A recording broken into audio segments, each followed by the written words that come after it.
Good afternoon and welcome to the championship of the 2022 ITA Division I National Women's Team Indoor Championship. Mike Cation and Alex Gruskin joining you here for the final between North Carolina and Oklahoma. And Alex, you have talked about it throughout this entire weekend.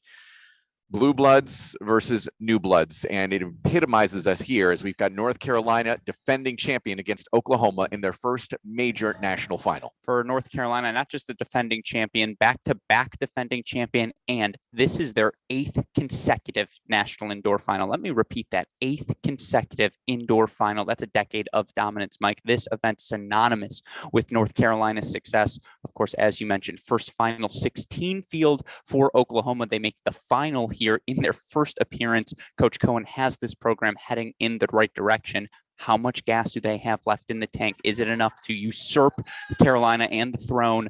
That's the question we have on our hands here today. And that is the real question, considering, for those of you who might not have been with us late last night, Oklahoma in that dramatic 4-2 win over Pepperdine. The match wraps up at 9 o'clock local time. That means they are back here today, 15 hours later, and have to be expected to compete against the top team in indoor tennis here in college. And you mentioned this on yesterday's broadcast. It's not just the physical toll that takes, it's the mental toll as well for each and every player on the roster, for the coaching staff, just being out there expending all of that emotion. It will drain you. And this is day 4 of the competition. It's very rare you compete 4 consecutive days in college tennis. Now, Oklahoma's got an entire training staff here. They will have done everything possible to prepare their players. Does it work? Let's find out. And let's go right to the courts as we are ready for action here. Day number 4, it is time for our final, and let's introduce you to all 6 of our 3 of our teams, I should say. Lots of competitors out there, 6 players aside, of course, at this moment, but North Carolina and Oklahoma already underway, as you can see there on court 2 to our left. North Carolina on the 1 doubles line, Fiona Crawley and Elizabeth Scotty. They've gone 2-1 this weekend. It was surprising to see them tripped up at the number 1 double spot against the University of Virginia. Yes, Emma Navarro plays at that spot. Emma Navarro, your defending NCAA singles champion, but Crawley, Scotty, national fall champions this past September. Also, Elizabeth Scotty, one half of last year's NCAA doubles championship winning team. There's a lot of talent on this court for the Tar Heels. They've gotten better and better, in my opinion, throughout the weekend. On the other side for Oklahoma, Carmen and Ivana Corley, the Corley sisters out of Albuquerque, New Mexico. Carmen, the younger of the 2, the junior, Ivana, the senior, and combined, they have been undefeated on the weekend. And this is the beating heart for this Oklahoma team. There are a lot of new faces we'll surely get into throughout the course of this match for this Oklahoma team. The Corley sisters are not new faces. They're veterans. They epitomize the rise in this program. When we spoke with Coach Audra Cohen earlier this week, she said, Ivana Corley took a bet on me. Took a bet that on this Oklahoma program, that bet seemingly paying off now.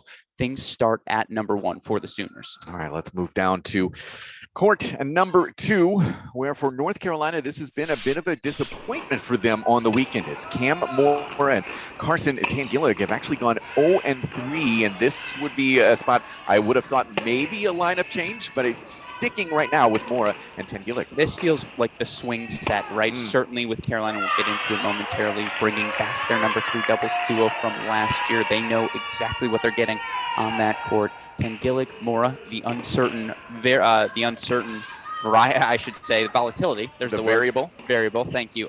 In this lineup, no doubt about that. Now they play unconventional doubles, and that's fun to watch. Will it be successful? That's the question. Mora, the senior out of Rockville, Maryland. Tangillig, the freshman from Alpharetta, Georgia. On the other side, as you mentioned, a lot of experience for Alexandra Pisareva, the senior from Ukraine, and Lane Sleeth, the junior out of Markham, Ontario, Canada. The thing for Oklahoma, this has been the other vulnerable spot in their lineup. Sleeth, Pisareva down 5-1 in their match against Texas, lost 6-1 yesterday to Pepperdine. That's why when you think about the swing set in this doubles matchup, and of course you have to capture 2 out of the 3 double sets to earn the doubles point, this is one I'm going to have my eyes all over. Yeah, let's stick with this one here on court 2 for just a moment as we're in the midst of a 30-all point. That's just great movement here from Lane Sleeth. And I think of all the players in Oklahoma, She's the one I have the most questions about once we get into singles, and we'll talk about it more, but she was out there grinding. If you've seen Lane Sleeth play before, that's what she does. Incredible athleticism, but she was out there for 3 hours, didn't even technically finish her match. We'll see how she is later today. It's anecdotal evidence. I spoke with Pepperdine assistant coach Pete Billingham, who happened to have coached Lane Sleeth while she was a junior at Saddlebrook. He says this is typical Lane. He says expect her to bounce back 3.5 hours, a routine training day. Of course, again, it's anecdotal, and the anxiety that comes with playing in a national final, the adrenaline rush, surely that will help her at the start, but you're absolutely right on that. Well, so far, so good as Oklahoma grabs the first break of the day at the 2 spot as we move down to court number 3, Riley Tran and Allie Sanford for North Carolina. They have gone undefeated on the weekend. And an early break point chance here. Feels much needed right now, given Sooners up a break early on, too. And there is that quick break for Tran and Sanford. Yeah, but what has made them so incredibly good over the last year or so? It's the combination of, Tran from the baseline, her variety, the heaviness of the ball that she hits. Meanwhile, Allie Sanford is going to hold the baseline, and that aggressive positioning allows Tran to be aggressive, be active at the net. Of course, Sanford, rock solid hands as well. Just not a lot of weaknesses for this team. So foundationally solid. Yeah, as we move towards court number 1, it is important to say that Tran undefeated on the weekend, like Ivana Corley. On the other side down there at court number 3, it is on Shisa Shanta from Thailand and Emmett Staker, the freshman from Tulsa, Oklahoma, who's been the hero for the Sooners the last couple days. The freshmen have delivered for the Sooners thus far this season, and they will need to deliver here today. Certainly, this Carolina team, so talented from top to bottom of the roster. There's not an easy, glaring vulnerability for either of these teams, and the reason for that is just how well these Oklahoma freshmen have played. North Carolina, of course, Brian Kalbus up at the top, gotten them to 10-0 this year. Oklahoma, coached by Audra Cohen. They are now 11-0 on this young season. And I hate to beat this drum repeatedly, but 8 consecutive finals, Mike. 8 consecutive finals here for the Tar Heels. It's a testament to Coach Kalbus. I don't want to say he's cracked the code of the early start to the season, but can't deny that success. As we go here, Fiona Crawley serving. We would be remiss if we didn't thank the Crawleys for bringing in roses for us here this morning. Pink roses for both myself and for you. It was very kind of her. I think that might be my first Valentine's Day rose. I'm quite flattered. Thank you, Crawley family. And as always, Mike, you're my Valentine. We will get you out a little bit more at some point in your life. If not you, it's super producer Danny West. If we can get you away from tennis streets for just a little bit of time, that would be, I think, a positive in your development as a human being. So right now it's an I formation here for Crawley and Scotty with the game point.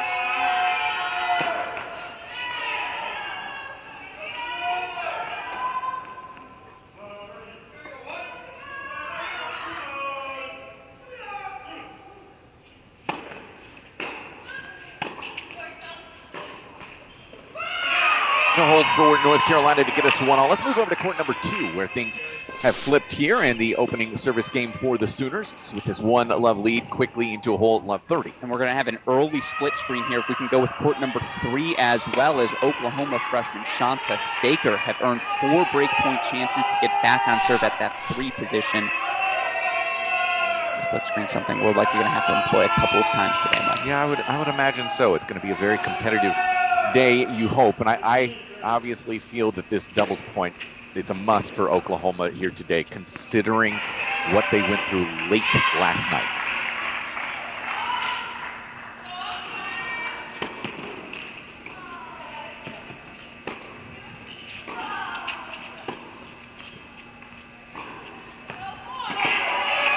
There from Pisareva, trying to go up the line with that forehand instead of the more high percentage shot. That's when we talk about that mental acuity that is necessary today.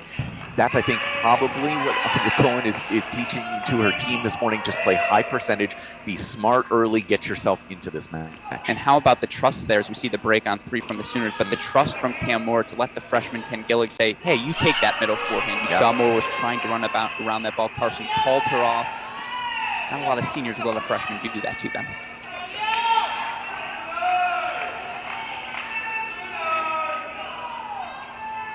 This is the serve of Pisareva, more on the return.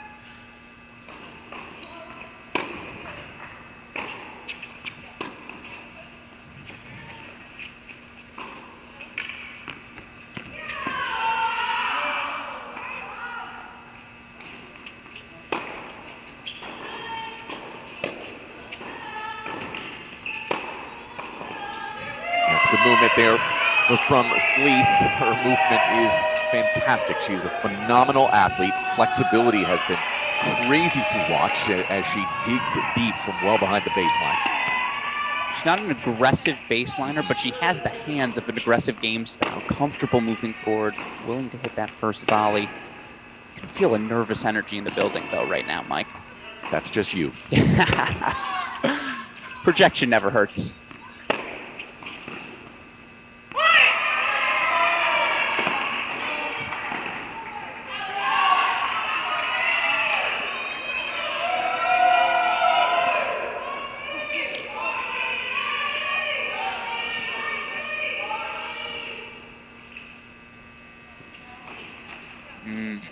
No, we've traded breaks already at both 2 and 3 as we go over to court number 1 in the midst of Carmen Corley's first service game. 1-all, 30-all.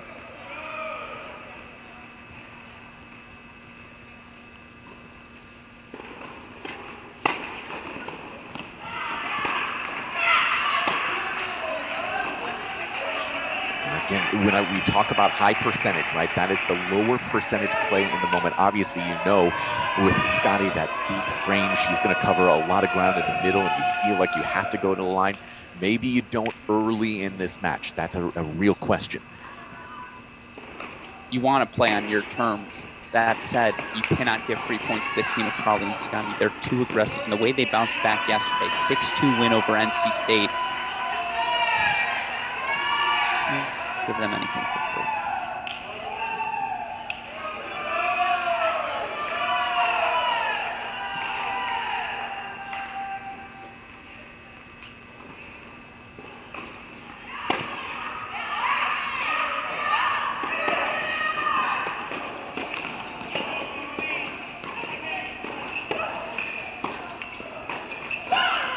Not the best miss either, going right at the up person and Fiona Crawley there. So the Corleys are broken. Again, they have not yet lost on this weekend. So a little bit of trouble here for Oklahoma at the 1 spot. Also, though, Oklahoma doing well right now on the 2 spot. Let's move over there as Oklahoma about to have 4 break chances to make it 3 straight breaks here.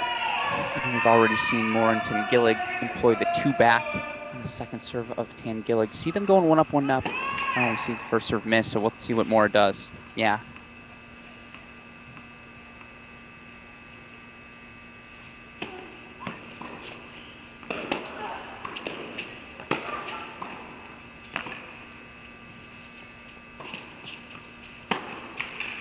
That's already the 6th break of serve we've had, and we are 12 minutes in. Now we're sticking to a theme that has been one of them of the weekend, Mike. Listen, we're talking about it a lot with Oklahoma, but for North Carolina as well, as we do move to simultaneous changeovers, I believe, across the board. Let's go to court number 3, check in over there. But this is a 4th match for both teams. Obviously, Oklahoma has it just a little bit worse after last night, but the legs are going to be tired. The brain is going to be tired. Who handles that a little bit better can also factor in. Oklahoma has done such a great job of harnessing emotion, and that is obviously due to Coach Cohen and what she instills in this team. And it's going to take something superhuman today, however. Think about the breakthrough wins they've had. 2nd win over Texas in program history in the quarterfinals. 4 hours yesterday to get through Pepperdine. The difference for UNC, it was routine 2.5 hour victories in their first 2 matches. Now, it got a little tricky for them yesterday. Yeah, they were pushed yesterday. But, again, I actually think that was a good thing for them, get them a little beaten up headed into this final. Yeah, definitely a wake-up call on the serve here of, I believe that's Alex Sanford. Yeah, that's Sanford serving here at 1-2.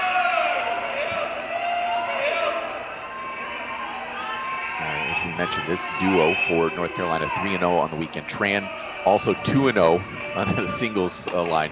And yeah, just Riley Tran just doesn't lose. It's a nice poach there from Riley Tran at the feet of Emma Staker. Staker, the number 6 singles player for Oklahoma. We commented on this last night. If you watch her dramatic 7-6 in the 3rd set victory over Nikki Redelick of Pepperdine to clinch a 4-2 win. Yes, she's a 6 singles player, but she's got pop, Mike. She is comfortable moving forward, and I like that she pinched forward there even if it didn't pay off. And she plays incredibly well linear. That's her backhand line. You'll also see her go forehand line quite a bit during her singles match today, representing the 918 of Tulsa, Oklahoma. Andrew Cohen told us a good story about how there's a picture in the team group chat of her with a pink Oklahoma shirt from when she was maybe 7 or 8. It's about a 2-hour drive from Tulsa to Norman. Big spot here for Shanta and Staker on the near side. Sanford's thrown in a pair of doubles, so break chances for the Sooners. And let's go split screen with 3 and court number 1 right now, as the Corley sisters have built 3 breakpoint chances, 1540 in the service game of Elizabeth Scotty. So what would that be? 8 breaks in 16 minutes? Can't keep the math is now going to be too much. I can only do maybe single digits up to 6 or 7.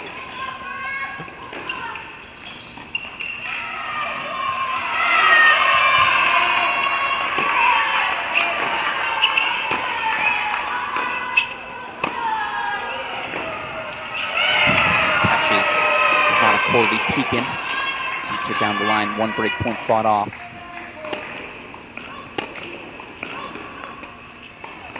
Third time's charm there for Riley Tran, able to finish that one eventually into the ad corner. Deciding point upcoming here on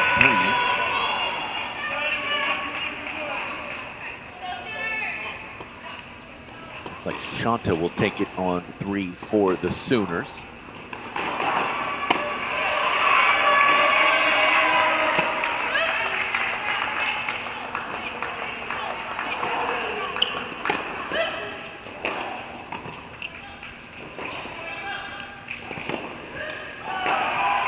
Carmen Corley got the volley she wanted, just a little too tentative on that one. Scotty beats her up the line. Deuce point coming on 1.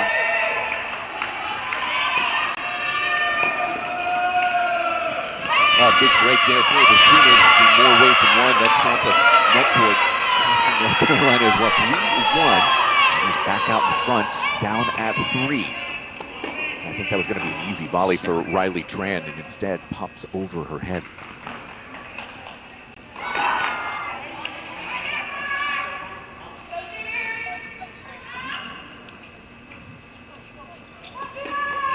Oh, the net cord double fault from Elizabeth Scotty. Big yell from Ivana Corley. She wants to let her teammates know we are not going anywhere here at 1. 2-all. But breaks for Oklahoma on both 2 and 3 in what feels like a must doubles point for the Sooners. Tar Heels lost the doubles point last year against Texas. Took a dramatic comeback, turn a 4-3 victory in that final. Elizabeth Scotty earning the clinching victory from 6-4, 4-1 down to Texas' Charlotte Chavapon. Let's go to 2. As it is tightened up a little bit from a looking like a seemingly easy hold for Lane Sleet to 40-30 now as they try to consolidate. And they're going to do just that. The first hold of the day here on court number 2 goes to Lane Sleet of Oklahoma to make it 3-1 here. Let's go back to 1. Keep an eye on this one. I have to give so much credit to the Oklahoma crowd that traveled here with this group. May not be the biggest group, but certainly they bring the volume, Mike.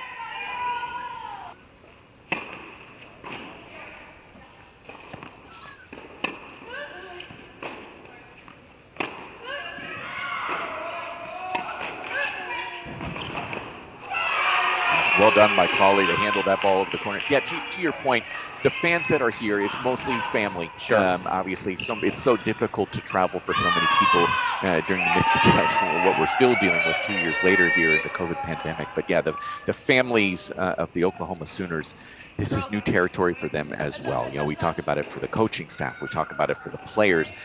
These parents are clearly just so proud and as a result, so vocal. On the other hand, North Carolina's parents are all here too, and this is kind of like, okay, we're just going to fly in for Monday. Yeah, the passion for college tennis thick in this building, and you're absolutely right. It's a championship Monday flight. I'm sure they have it booked years in advance. I think we're in Chicago next season. You imagine those hotels are already booked. I'm assuming it's at the Midtown Athletic Club again. Is that right? I believe they're excess. Oh, they're excess. Yeah. Okay. I would point out, you may have heard that yell in your background. Big overrule of the Tar Heels on 3. And in fact, let's go split if we screen, yeah. can on that court number 3. Sanford Tran 30 all As it's in the service game of, yeah. I believe, Emma Staker. Because it is break chances for North Carolina on 1, tight down on 3. It is Staker on the serve, you're right.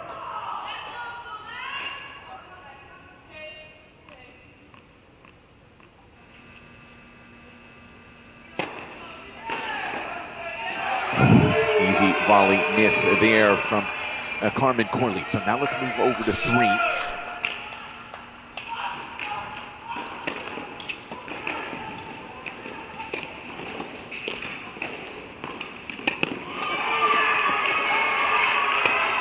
That's a really nice combination from Tran. The return wide, then attacks that center, Mike. It's just so piercing as well. It stays low, especially on these courts inside the Nielsen Tennis Stadium here on the University of Wisconsin campus. And that is a really hard ball to get up and down. And so Staker, who plays behind the baseline, it's just really challenging for her. She's going to face a break chance. Tran's taking it.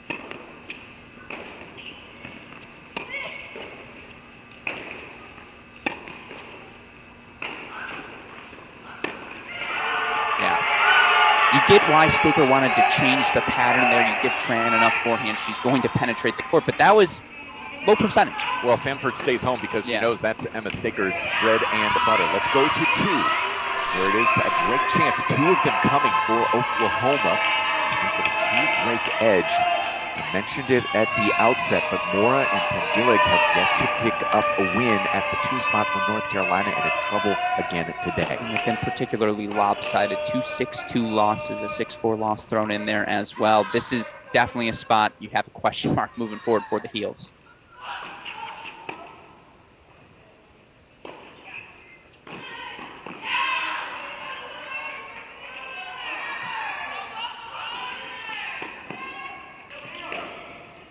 Gets away from Mora, and there it is. Sleeth and Pisareva, 4-1 2-break edge as we move over to court number 1. North Carolina again here, up this break 3-2.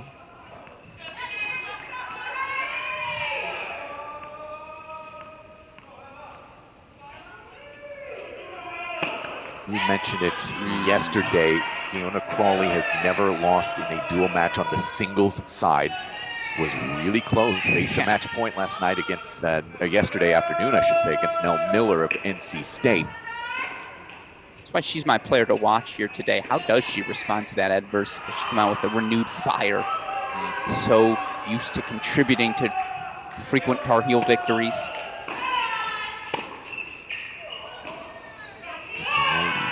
I will also say for these Tar Heels, I don't know if there's a more beloved player on their roster than Elizabeth Scotty. Team wants to play for her, one of their upperclassmen leaders, and Fiona Crawley in particular, almost feels that burden. Certainly wants to deliver for her partner. Yeah, it's interesting to see though, as a sophomore, that she has that type of a leadership role. That is crunch from Ivana Crawley past Scotty. Scotty's covering that cross in that moment. So that's a big swing out of Ivana Crawley. And just like that, 3 more breakpoint chances here.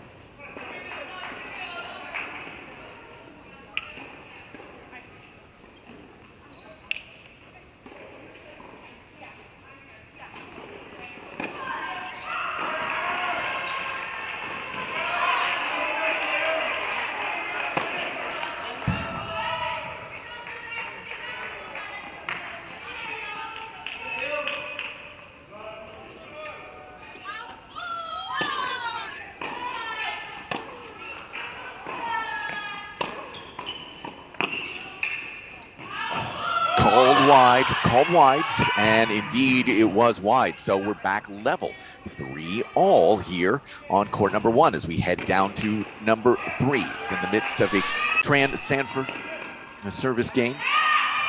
Sanford sends that ball wide. I believe it's 15-30 now. That is correct.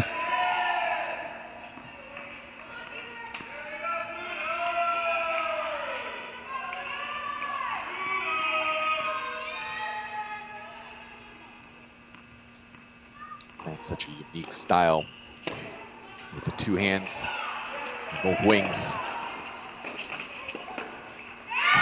She hits that forehand center so well, Mike, but on the same point, that high backhand volley, which is probably the most difficult shot to hit in tennis, and left that one a bit short. Who can hold serve is the question right now here in this Nielsen Tennis Stadium.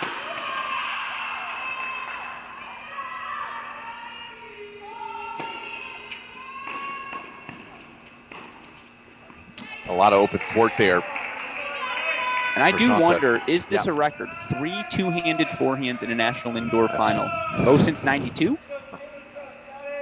You know, I don't know that I have the exact listing of two-handers. That would be an interesting one. Colette Lewis, if you're watching, you're the only one who might have it.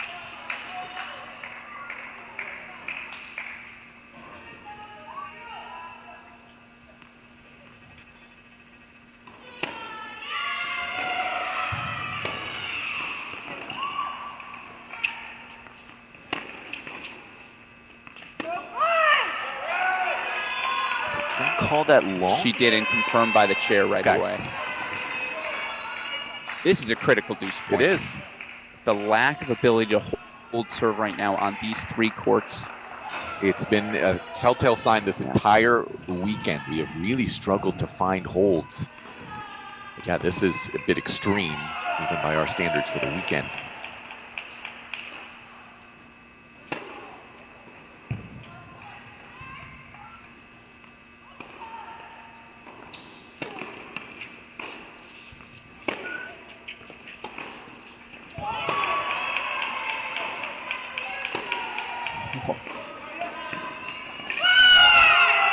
Yeah, I just don't love that choice again from Shanta, where you have Tran so far spread out wide into the deuce court as we pounce over to number 2 right now, where there's a break chance for North Carolina, but Sanford's just covering that line. Yeah. Just go through the middle, be a little bit more high percentage here in that spot. Particularly with Riley Tran running all the way outside that alley, hit the inside and out forehand.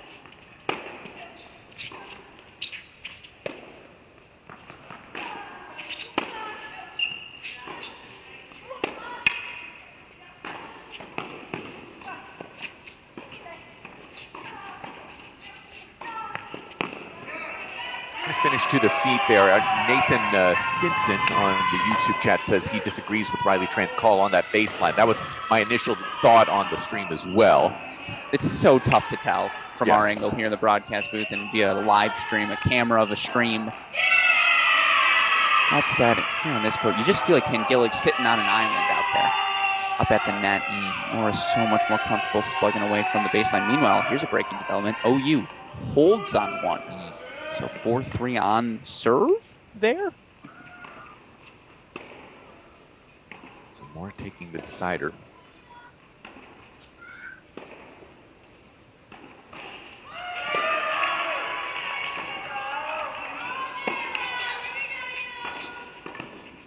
Right through the middle, and just that miscue out of Ken Gillig. And they confirm and consolidate the second break. 5-1 Oklahoma on the 2 spot as we move down to court number 3.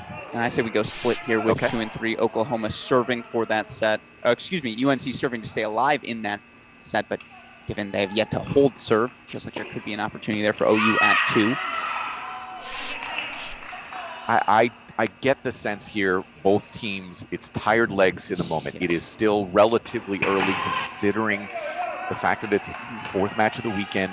Even North Carolina was playing until what, 4-ish yesterday. So I mean, this feels like a tired legs match here. And that's why, as we've harped on, it's that much more important for OU to take this doubles point. You feel as though in singles, they did have to work a little bit harder yesterday.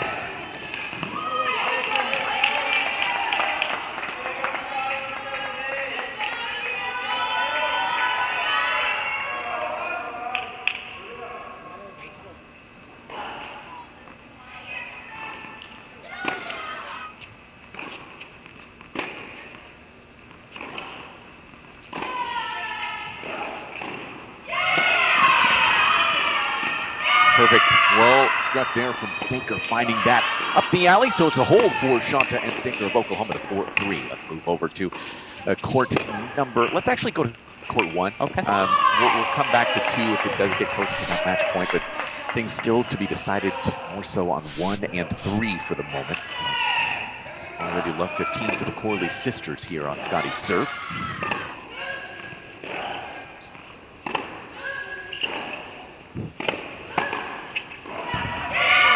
And the depth on that Corley backhand, you remarked earlier in the week, you got to get that ball into the body of Elizabeth. Scotty, couldn't agree with you more there, and that's great depth from Corley to do precisely that. Her footwork will always be the question in terms of how she's able to really control a match.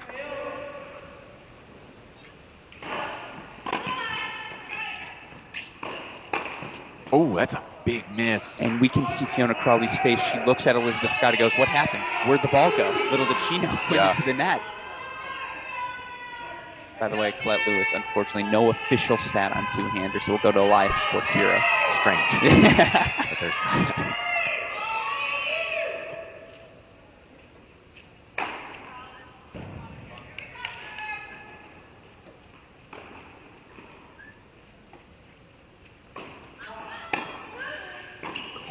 long here over on court number 3 there. That was the hold for UNC, so that's 2, by the way. Yep. 2-5. And that's called long as well. Yep. So now 3 break point chances here.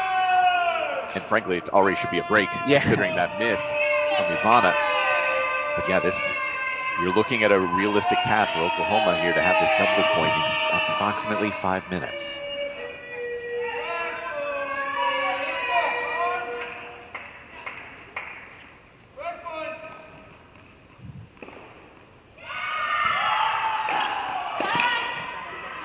Nice serve from Scotty.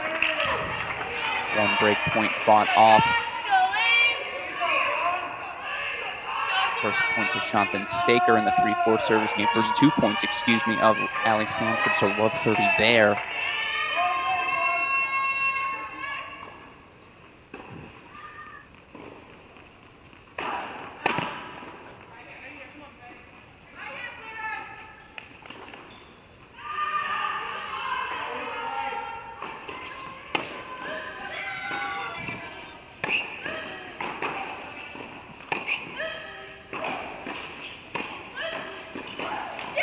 Now that backhand is one she does try to cover up quite a bit. It's a break for Oklahoma at 1. Let's go now to 3, where it's love 40. Shanta and Staker have 4 chances on the serve of Allie Sanford to make it 5-3 here on 3, which would give Oklahoma break leads in all 3 courts. They've had more energy. Been more proactive, I think. It's an impressive doubles point. Tough miss there, but this is precisely what Coach Cohen talked about in her post-match interview yesterday with us. So Tar Heels want the opponent to roll over, and we are not going to do that. I don't think there was a question about that from what we've seen the last several days. It's a tough return miss from Shanta. Good serve, but Sanford, though, good choice into that body.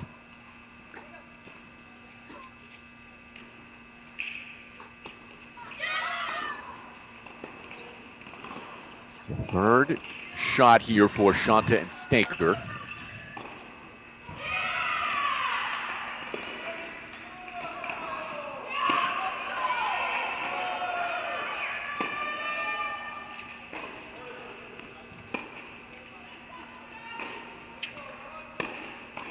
Yeah, smart.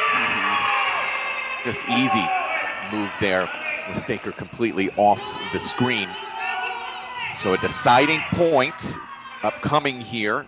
Shanta likely to take it, I would guess. She's taken the last one here on Sanford's serve as well. And I'm keeping my eyes on court 1, where the Sooners are 2 points away from securing the set. Also 2 points away on court 2. Yep.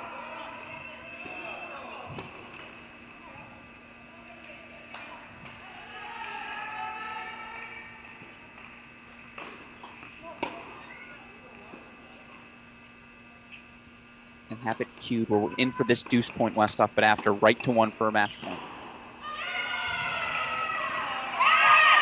Double gives Oklahoma the break. Let's move quickly to 1, where it is match point for the Corley sisters.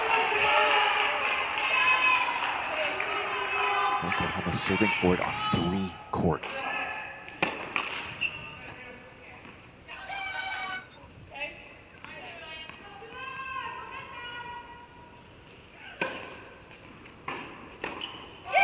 Put one in the books for the Sooners. They grab the one doubles, 6-3, a perfect 4-0 for the Corley sisters on this weekend. Let's move quickly to 2, where Oklahoma 30 all in the 5-2 service game of Lane Sleeth.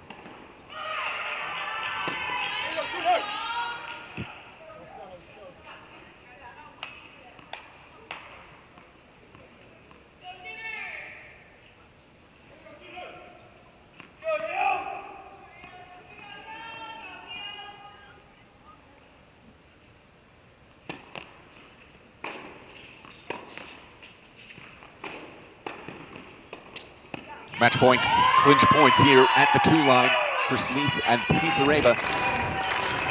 Energy level for the Sooners has been precisely what you're looking for. No signs of dead legs yet. You hear the boomer trance echoing across this Nielsen Tennis Stadium.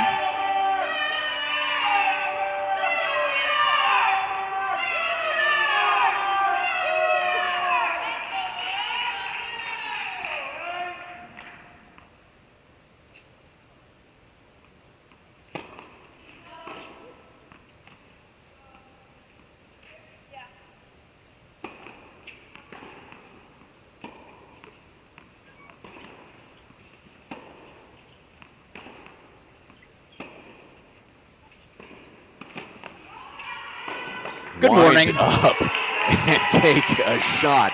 Jack Sock-esque right there from Tangillig. She is going to get this deciding point, I believe. Yes, she will on the ad side. For whatever it's worth, 15-30 feels leading. They look to get the break back on 3.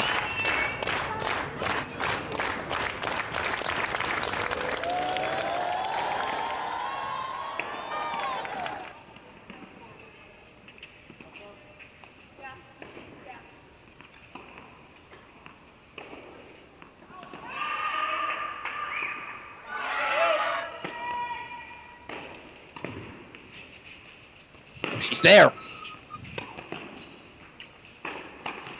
Oklahoma's got it. The doubles point is in the books as the Oklahoma Sooners pick up wins 6-3 at 1, 6-2 at 2.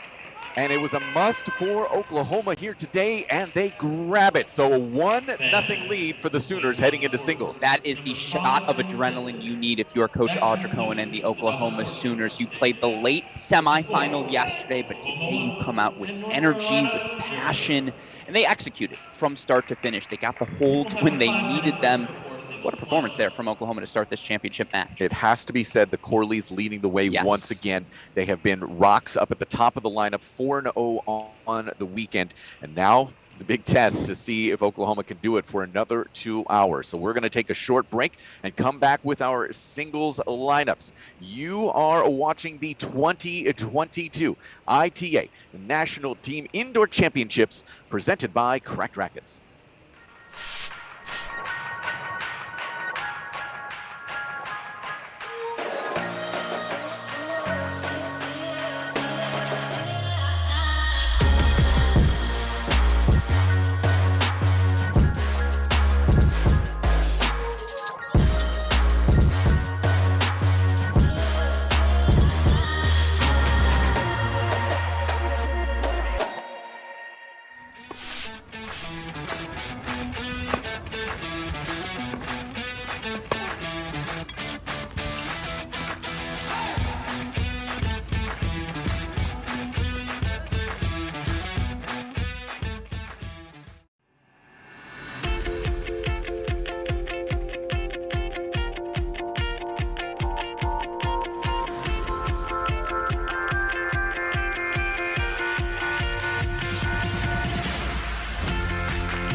Welcome back inside the Nielsen Tennis Stadium on the University of Wisconsin campus. Mike Cation and Alex Gruskin joining you here as we are ready for the singles lineups with Oklahoma.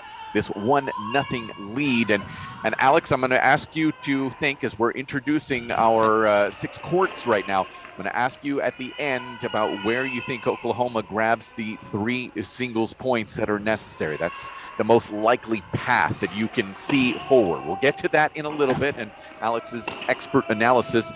Let's start here at 1 as we see Cam Mora, the senior from Rockville, Maryland, leading the way for North Carolina, taking on Lane Sleeth, the junior from Markham, Ontario, Canada. And Alex, neither one of these players have a win up at the top of the lineup for their teams.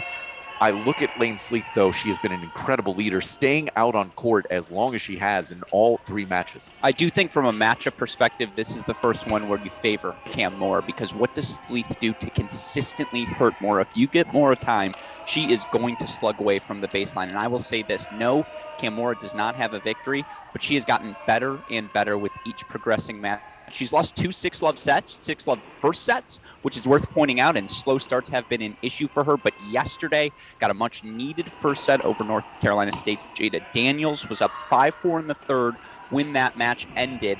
You talk about Lane Sleeth, the physicality of yesterday's match for her against Shiori Fukuda. She was trailing in the third when that ended.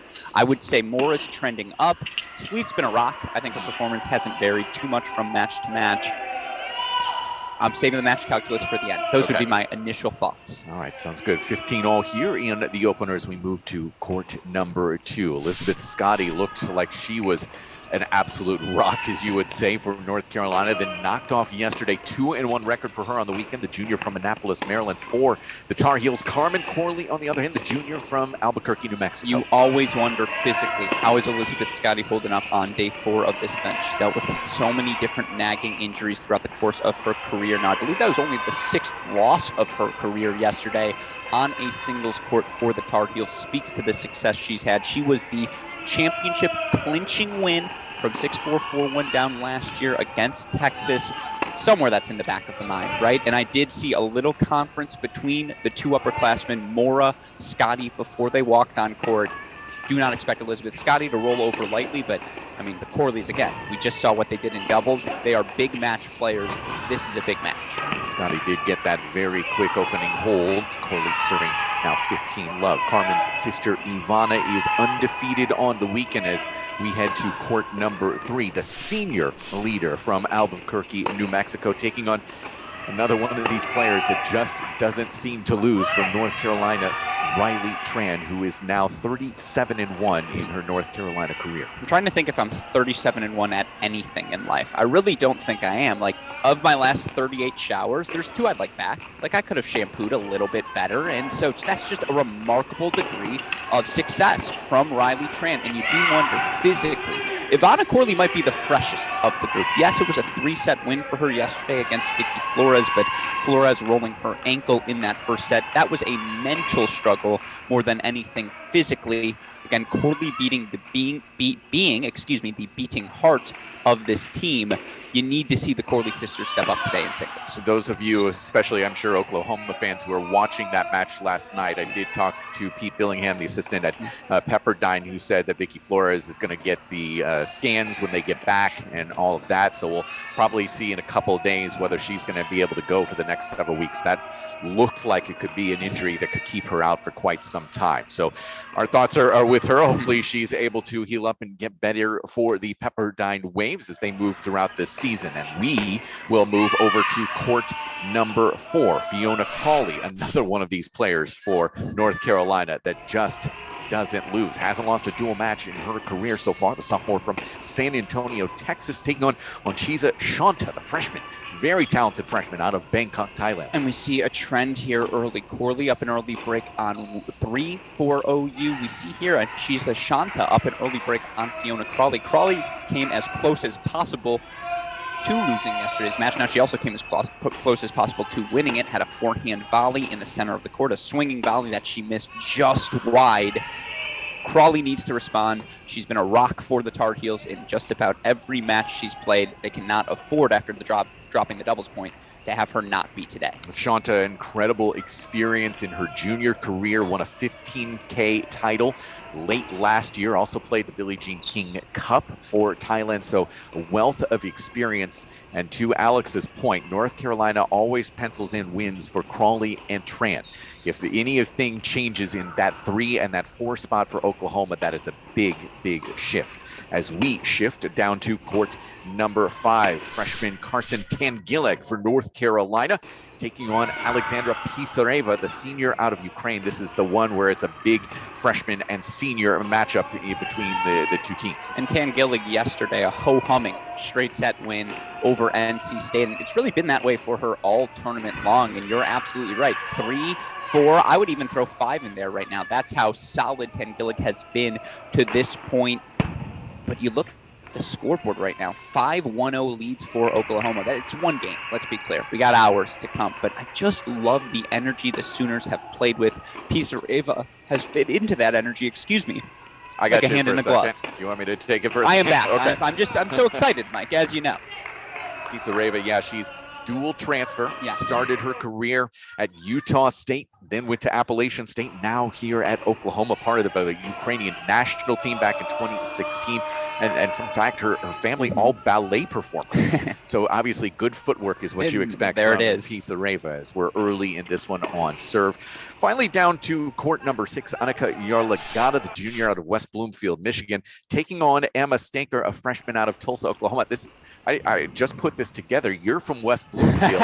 I actually live in Tulsa. We've got a battle of our towns here on court 6. No, I like this. And yeah, I mean, look, having watched Annika play since she was 8 years old, aggression is the name of the game. She's looking for the big first forehand. She's looking to move forward. You see for her here, 30 all in her first service game. It was a big win for her yesterday, 3 sets. Yeah, these are the 2 clinchers. Yes, exactly. Yarlagada down 5-4 in that third set, ultimately comes back to take it. Now, the flip side, Staker was in control, right, of that third set.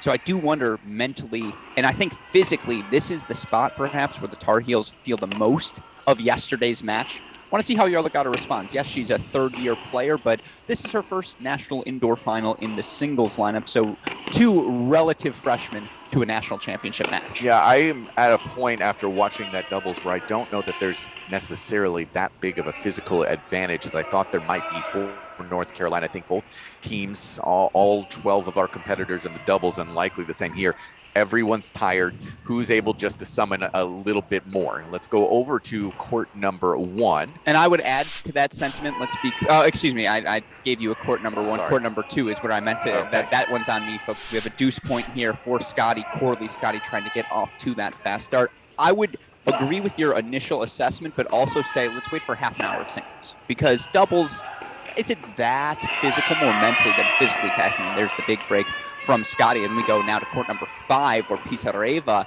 has an early break point. By the way, Crawley got the break back on 4. That trend of breaks that we saw in the doubles clearly continuing here into the singles. But I say we wait 30 minutes before we make that physical assessment, right? That serve was called just deep.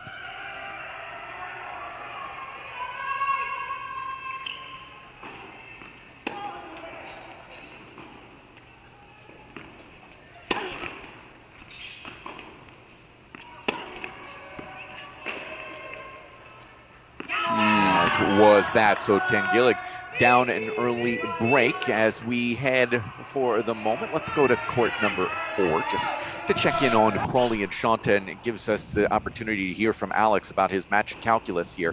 Where do you see for Oklahoma, where is the most likely path to 3 points? I think you have to circle that number 6 spot. Emma Staker has been a lock in the bottom of the lineup for the Sooners. And yes, she played an extraordinarily physical match yesterday, but she has been that good. Yarlagada, one of the unproven commodities in this Carolina lineup. I think you would circle that. Probably would circle number 1 as well, just given the lack of victories for Cam Moore. You think this is an attackable spot for her. Again, matchup-wise, I actually think it's a good matchup for Moore, but Sleeth, just the physicality she brings match in, match out, you bet on her to wear Moore down. And then I think it's got to be one of the Corleys, whether it be Ivana or Carmen. Now, you'd probably say Ivana just because she is the upperclassman. And, again, does Tran have the overwhelming weapons to hurt her? Maybe, but maybe not as well. I just don't think you can bet on beating Scotty despite yesterday's results. So I would say 1, 3, and 6 most likely. But, of course, again, you see Pisareva already up to a 2-love lead. That would probably be where I lean out. On the flip side for the heels, and I apologize for the monologue, it's the heart of the lineup. 2, 3, 4, 5. That's where the money has been made for them consistently over the past 8 years in this National Indoor Final. Scotty, Tran, Crawley, Tengillig. With or maybe one more, and maybe I think those 3 though in particular, 2, 3, 4, now musts for the Tar Heels. Not a single player playing on courts 5 or 6 have lost a singles match this weekend. Everybody there undefeated. And we say it all the time, by the way, that depth is what separates the best of the best in college tennis. So we'll stay here as we're at 30 all. This 1 all-service game for Fiona Crawley. Sophomore out of San Antonio. I do think it's funny, Elizabeth Scotty at the 2 singles position who just held for 3-love. Yeah. All of her matches have been an hour or less. She lost in about an hour yesterday. She won in about an hour the 2 days before. 3-love lead there. Perhaps it's one of those good Scotty days here.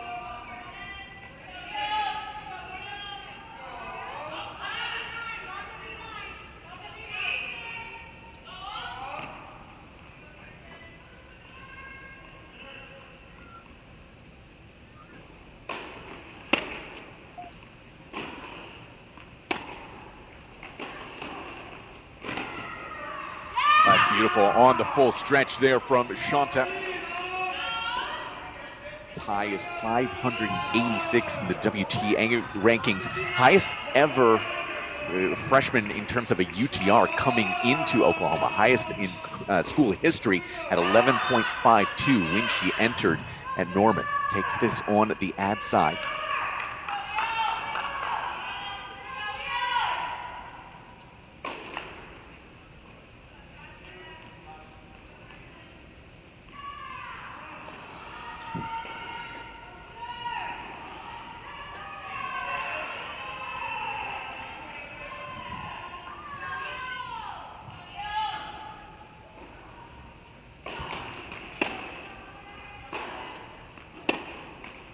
Couldn't quite get low on those legs, so Crawley does maintain her presence out in front.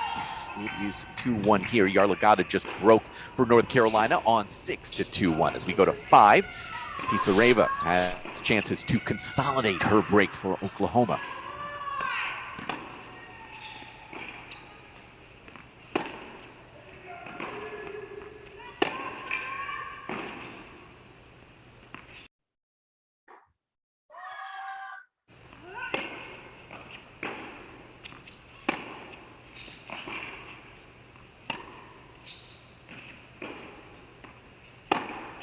That's beautiful, nice change of pattern, and Pisareva with a scream to boot to get us to 3-love. Let's go to court 2 quickly. And you can hear, by the way, screaming Dashas. That's from Coach Cobra. That's from the fans in the crowd. That's from everyone. And you see Elizabeth Scotty rolling. We got a comment from Matthew Roca who points out that 3 seniors left this team. I would point out, as a student of college tennis, I am well aware of the impact of the seniors lost by Carolina last year. Alexa Graham, Sarah Davatella, who was the MVP of this event multiple times in her career, McKenna Jones. The fact that the Tar Heels lose those starters, get back to this final, speaks to where Coach Kalbas has this program. It's plug and play now. You bring in, Riley Tran off the bench, Annika Yarlagadda off the bench, Carson Tengillig as a new recruit, and we're back in a national final. It's a testament to these Heels that they're back, a testament that we feel so strong about the middle of their lineup. Yep, no doubt. So Carmen Corley here, 15:30.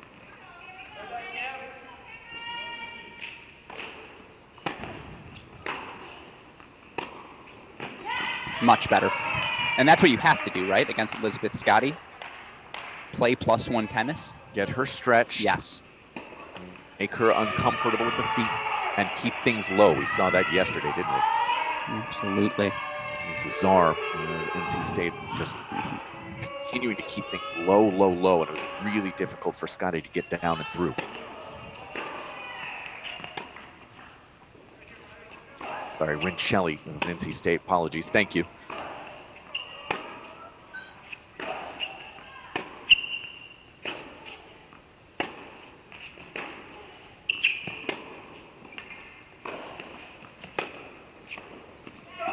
That's that big ball from Scotty, though, when she's able to extend her arms. Now that you've pointed that out, I can see it so clearly, Mike, and you talked about it earlier in the week. When she is on her front foot leaning into that ball, she's a different player. Yep.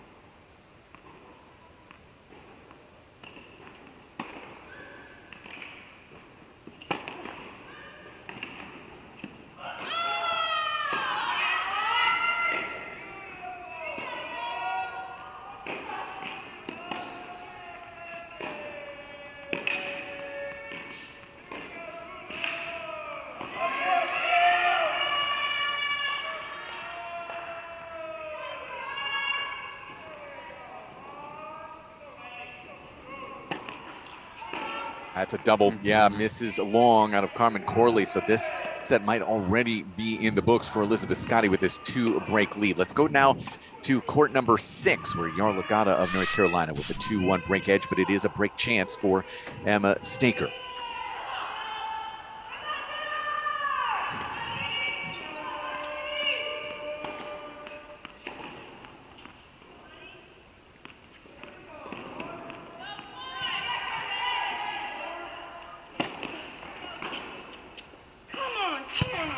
Nice serve there from the West Bloomfield native.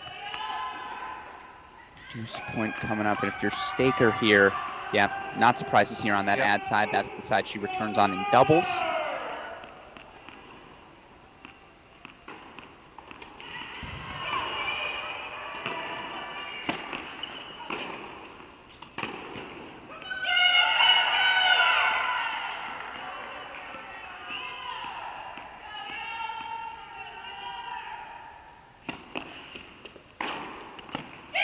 Loves that forehand up the line, does Emma Staker, and she gets it to 2 games all back on serve as we move to court number 1. It is a break chance as well for Oklahoma, this time Lane Sleeth.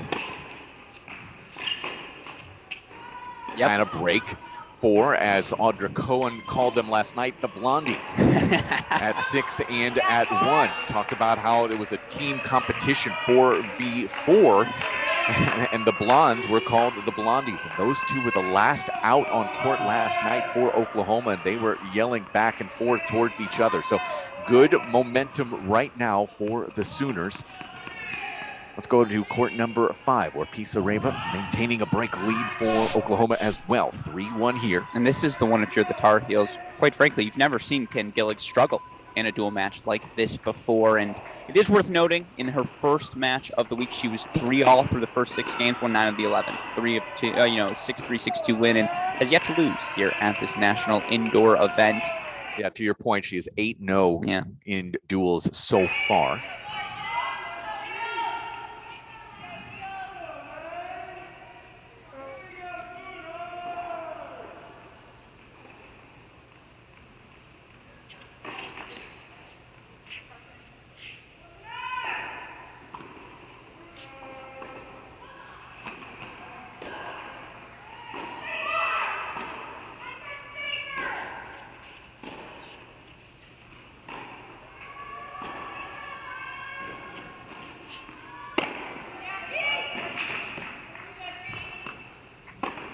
Much better from the freshman.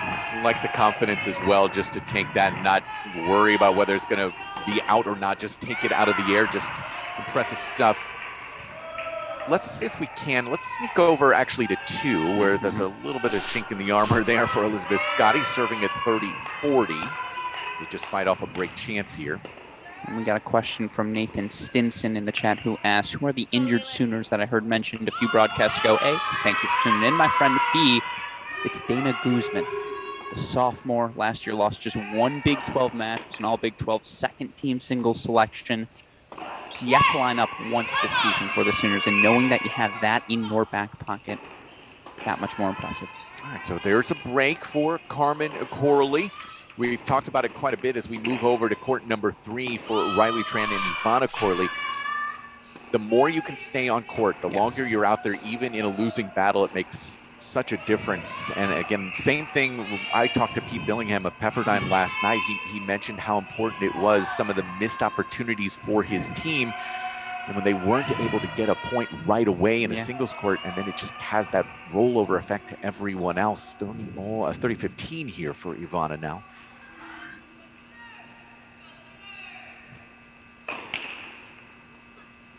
This is a double break lead. This is not the start you expected. Although we should point out Riley Tran had a similar start earlier this week against Natasha Subash of Virginia. The match ultimately unfinished.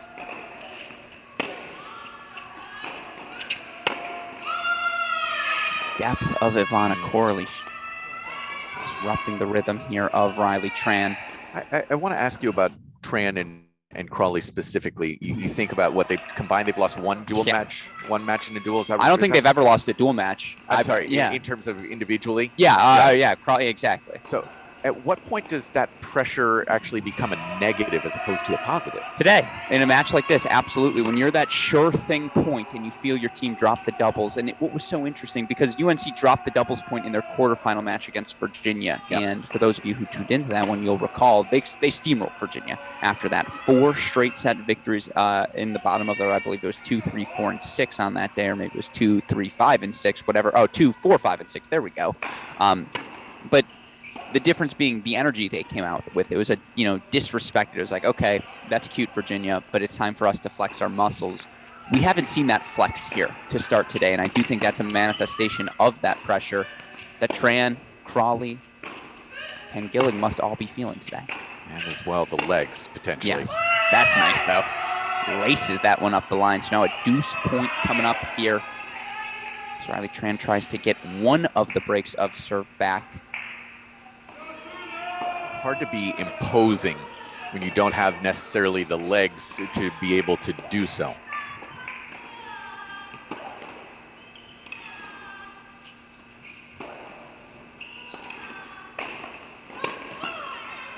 Let there.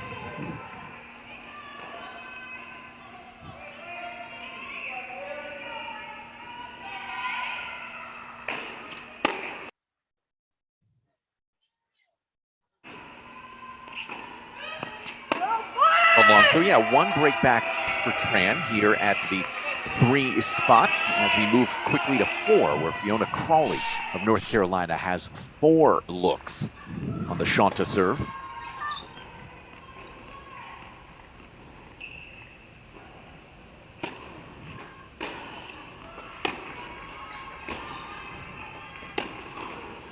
Just takes the 1. So Crawley now out in front for North Carolina as we move over to 1. Sleeth with the break lead of Oklahoma, 3-1. Now a deuce point upcoming. And maybe this is just how it has to be when you play Lane Sleeth, but this looks like every Lane Sleeth match we've seen thus far this week, Mike, in that Lane Sleeth is just making extra ball after extra ball. And it comes down to 2 things. Does Cam Mora have the decisiveness to move forward, hit that swinging volley as a put away, or does she force something a little too early and generate the error? Thus far, there have been more errors than winners. Thus, 3-1, but a very close 3-1 deuce. It's a discipline type of a situation, no doubt.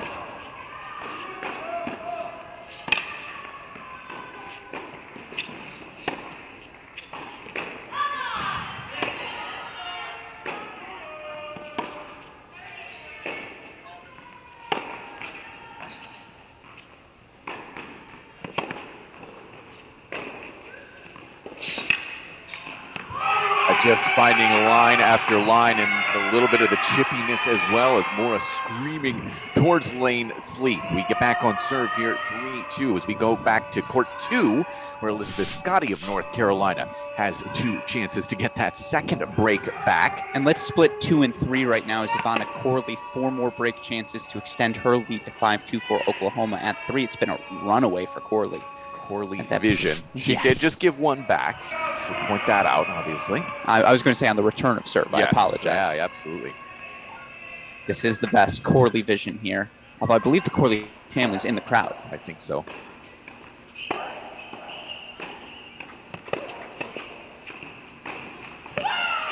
Break Scotty. 5-1 now. Tar Heels will serve for a first set on 2. Let's go full on 3. Dad played football at Huron University. Eddie Corley played football at Huron University. Is that up by you? That's what I was saying. There is a Huron in my neck of the woods. That's what I was thinking. So I could sense the Michigan. I knew I liked these Corleys.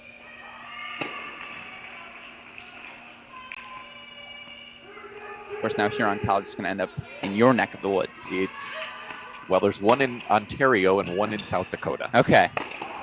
I still like the Corleys. I'm just going to throw that out there. But that's a very nice forehand for Riley Tran. I think that's the key here for Ivana Corley, right? She plays with depth. And I think depth is what throws off that two-handed forehand perhaps more than anything else.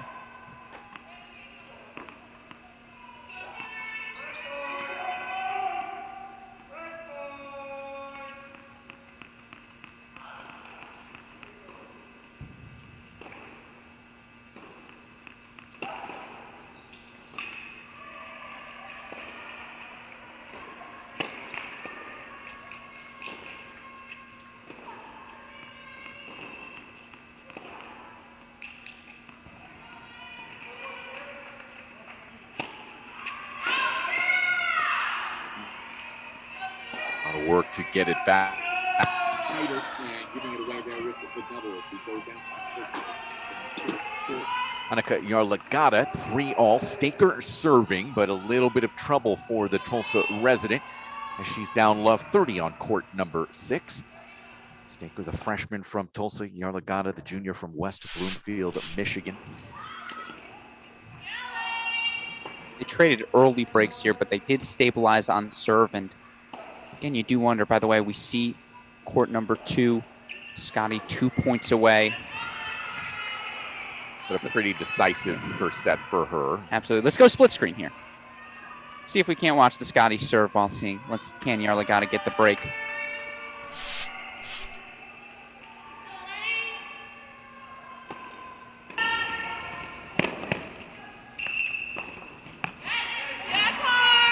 Turn there from Carmen Corley.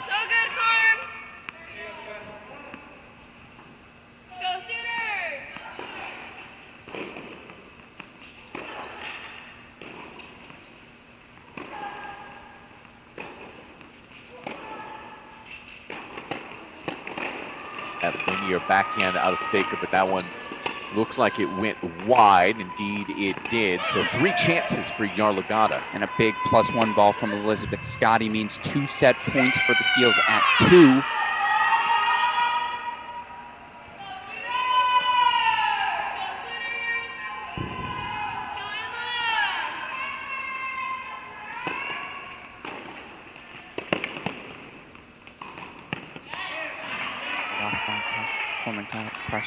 Carmen, there we go.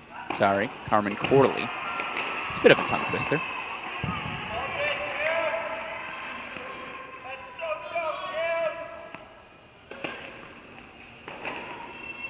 Staker gets one back as well.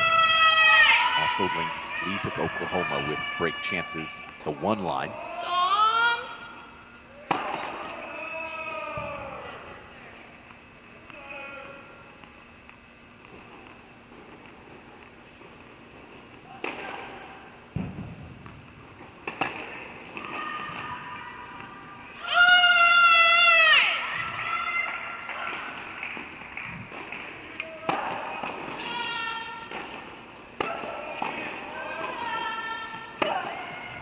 Staker's forehand gets away, so Yarlagata grabs the break, or did it catch the line? No, it did catch the line. Wow, meanwhile, Corley gets the break on 2, so still alive, 5-2 there. Apologize if we can also now split to 6-1. So a deciding point here, it is 30-40 in the Mora, North Carolina service game on 1. Also, set point Crawley coming up on 4, but for now, let's go 6-1 if we can.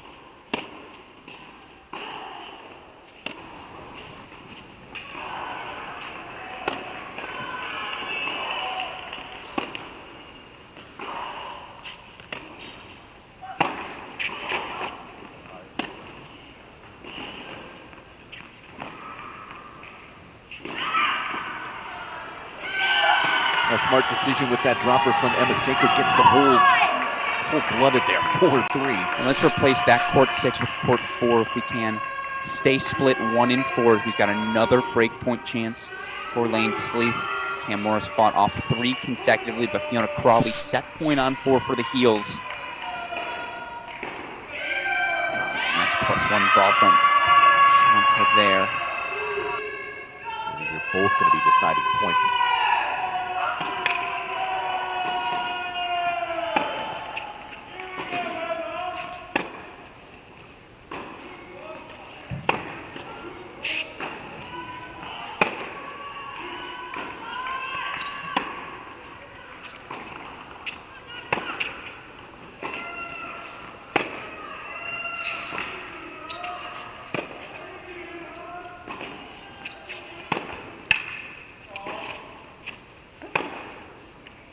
Shanta survives the moment there on 4 as we focus in on 1.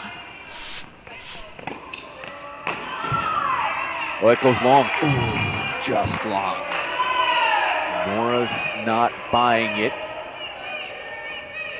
That ball right beneath our broadcast booth, had my eyes on it, Yeah. just by the smallest of margins long. All right, so good moments there. Oklahoma taking both of the deciding points. Let's go to... Can we check it on 5? Sure. Pisareva's been rolling. And again, credit to her here, has held serve the entire way. That's the one court you can say that about, perhaps of the weekend. But again, right now, Alexandra Pisareva looking to serve for it here, 5-2 as they go to their sides. Fiona Crawley serving for a first set for the heels right now on 4 as well. So get to the ending of these first sets right now, Mike. I think now we can assess it. You're right. Physically, neck and neck. Yeah, I don't think there's a lot of difference here.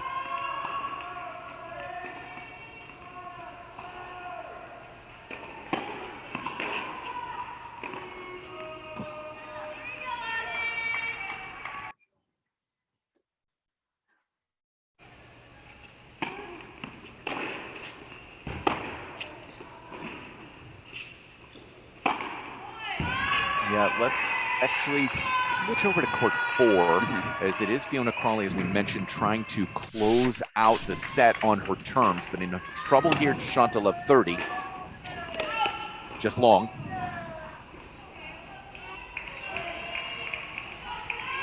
Promise that's not Gruskin yelling. And you know they're talking about Lane Sleeth. Who else could be all day? Zeke Clark. Yeah. All day Zeke. I think Lane Sleeth's a good heir apparent to the Zeke Clark Award. 100%.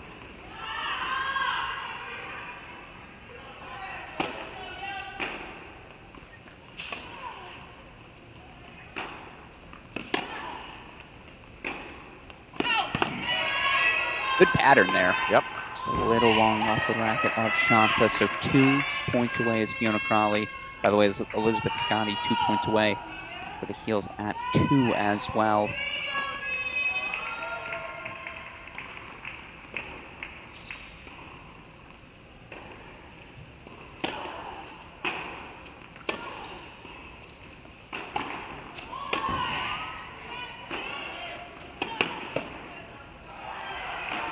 A good ball back behind, and Shanta creates 2 chances here. Can we split here right now? 2 and 4. Set point coming up for Scotty. Meanwhile, I apologize. That's on me. I got to track this. First set 6-2 to Ivana Corley at number 3 singles over Riley Tran. Said it had to be one of the Corleys, Mike.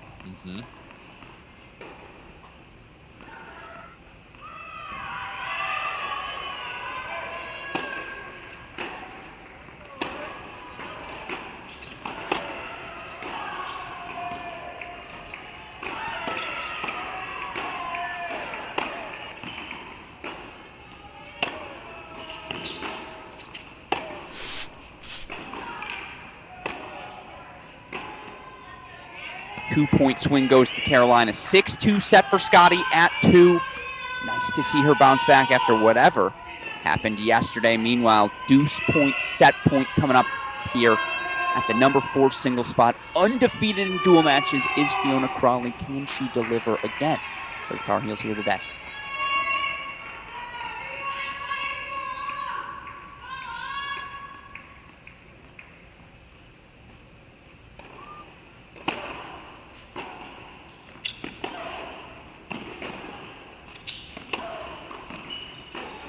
Oh, what an explosive backhand out of Anchisa. Shanta grabs the break for Oklahoma to make it 5-4. Back on serve quickly to 6, where it's Yarlagada serving from behind, facing a break chance. She fights it off to 4-all. We stay on serve there. Let's go now to court number 5, where it is Pisareva of Oklahoma looking to close it out on her terms. 5-3 here. And one of those rare holds on court number 1. Lane Sleeth now extending her lead 5-2 there. So far, it's the patience, physicality of Sleeth winning out up top. We've got those 1 set apiece at this stage. 2 to North Carolina, 3 to Oklahoma. That's where we stand. Everything else kind of in the balance. And of course, if you've watched college tennis, this is one of those inflection points, right? Ends of first sets. That's a really difficult ball for Tangillig, going for a dropper on a stretch out to her left. You'll see a lot more mental mistakes today on day 4 of an event like this. I also can't help but point out, and you all hear it on your stream, Coach Cobra bringing the noise for the Sooners today.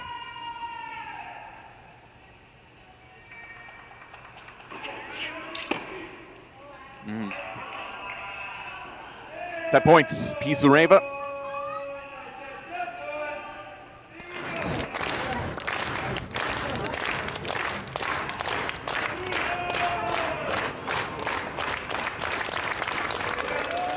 Trainer called the court on court 1. Kamora called her yesterday as well. Certainly can't have anything physically feeling if you're playing someone like Lane Sleeth.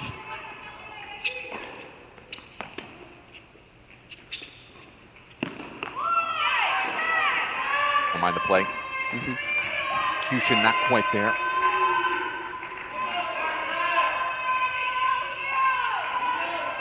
Pisareva, again, as we mentioned, transfers year after year, right? But played 1 her freshman year, played 1 her sophomore year, played 3 her sophomore year. Yes, at Utah State and Appalachian State, I know it's a little different. But again, you are getting the best week in, week out. And now it's number 5. Let's be clear. It's a similar level. I think that's fair. Yeah.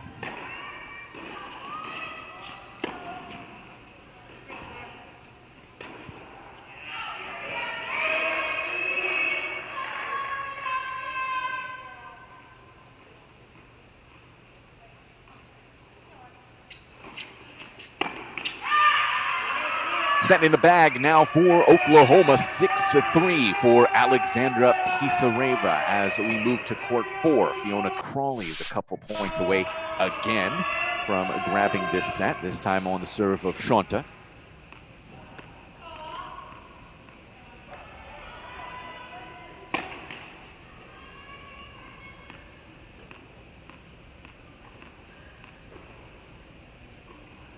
And that one comes back onto court. By the way, it's 30-all for Emma Staker and her 4-all service game. Given the rhythm of this match thus far, that court 6 first set has taken heightened importance for both teams.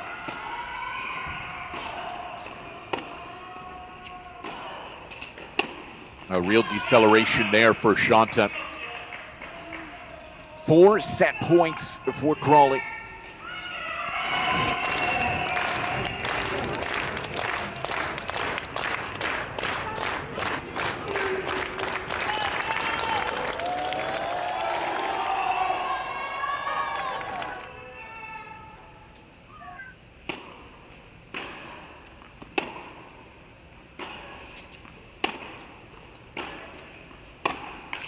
On a demonstrative, Fiona Crawley gets it to 6-4 as we head quickly to 6. As Alex mentioned, Emma Staker of Oklahoma had a bit of trouble on her 4-all service game. Break chance, Yarlagada. Okay. And that's that power we've seen from Emma Staker. Now, she probably moving forward needs to pick her spots a bit better, right? She can get passive at times, but she's a freshman, and she's got those tools in the chest.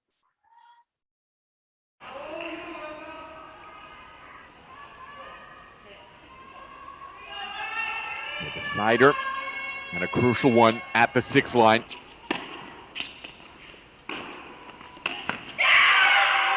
Catches the baseline, and Emma Staker slams that ball to show she is engaged. 5-4 as we move over to 3. Riley Tran looking to get on the board first here. This is the one, if you're the Tar Heels, you need to swing this. No ifs, ands, or buts about it. Tran's never lost a dual match.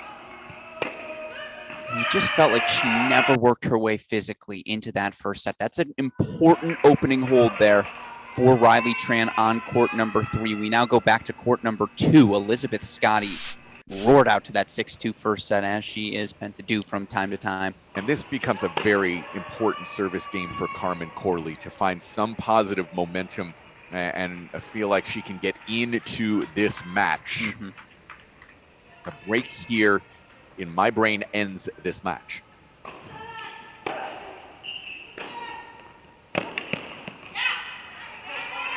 +1 backhand.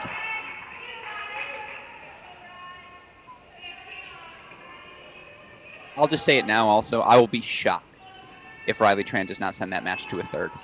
That's just the type of fighter that she is. Now, again, Ivana Corley's going to keep slugging. That match has a deciding point sort of feel.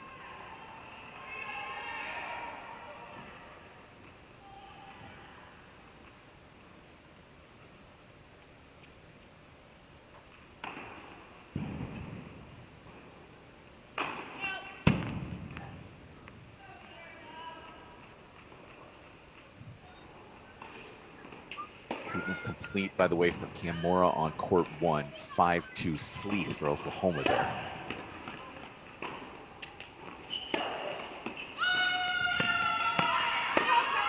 That is a definitive call, is it not? I love that. Finger out. It was out. Closing with it as well. I'm going to ask if we go split screen here, 2 and 6 right now. Annika Yarlagata serving to stay alive in that first set of 15. We've seen just the 2 breaks of serves on court 6 thus far.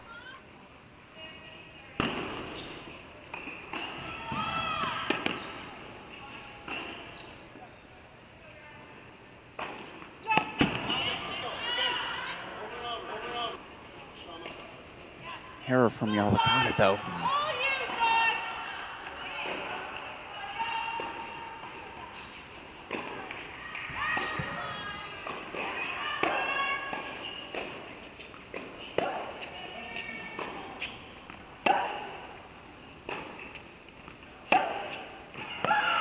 Launched up the line from Elizabeth Scotty to grab 3 more chances.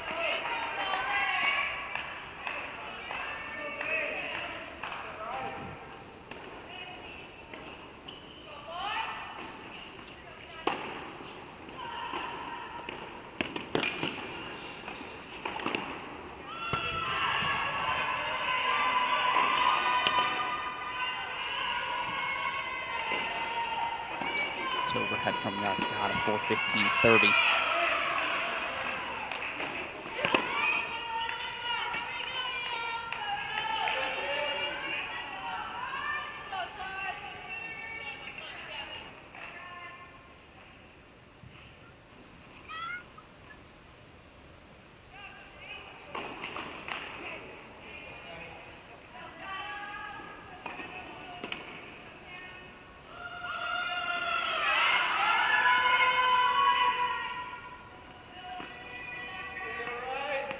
Loves Scotty.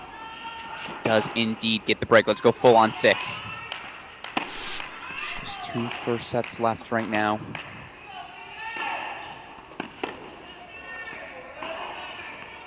Two split thus far.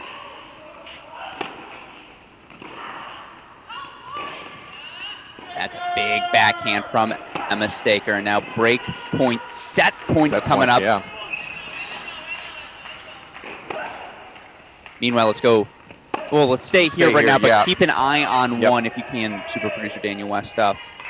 Lane Sleeth 2 points away, and boy, doubles and 4 first sets, Mike, for the Sooners. It's remarkable as well that it's the two players here, Staker and Sleeth, who are out longest yesterday for Oklahoma.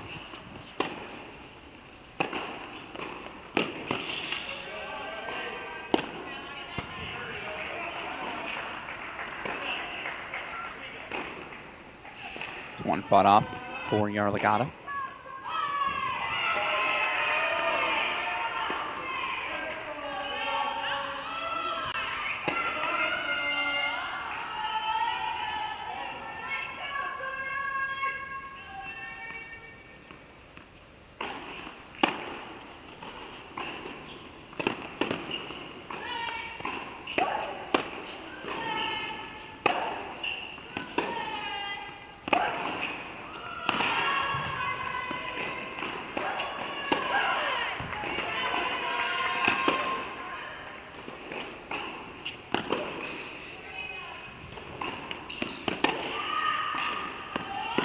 Finds the feet and finds a first set in her pocket, does Emma Staker. 6-4 as we move over to court number 1.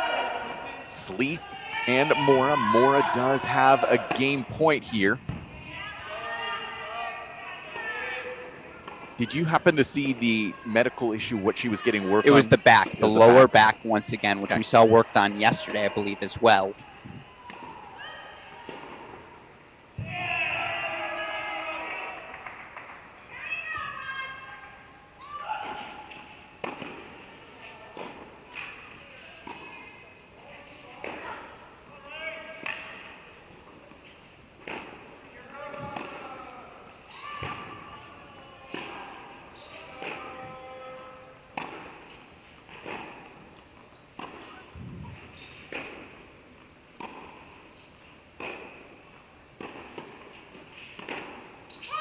Mora hits herself out of another point. It's a decider and a set point here for Lane Sleeth. Hear the yell from Coach Cohen. She feels it. 3 first sets on the board. They're halfway home right now.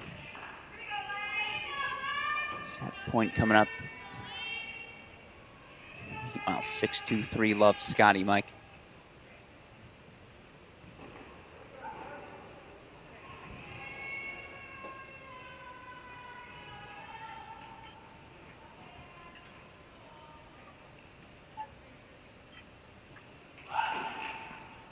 It's a fourth first set for the Oklahoma Sooners. 6-2 for Lane Sleeth at the 1 line as we move over to the court number 4. Break chances for the Sooners in the opening service game of North Carolina's Fiona Crawley. And you hear it ringing through this Nielsen Tennis Stadium. Boomer, Sooner, the energy right now for this Oklahoma team. They are riding that finals adrenaline, Mike.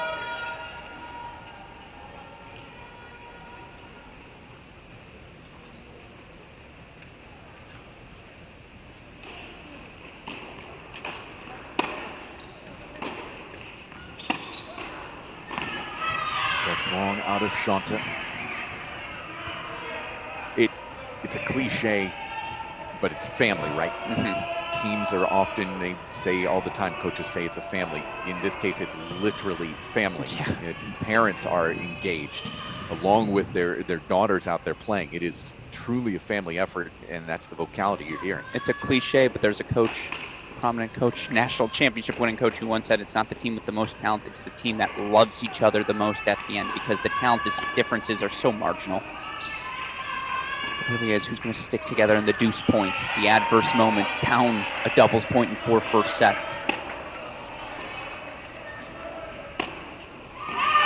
Clean from Shanta, so she gets a break to start on the 4 line. Let's go to court 5, where it will be a deciding point upcoming for Pisareva and Tingillig. This core of the lineup here for the Heels. 2 through 6. They should never take a straight set loss on any of those flights.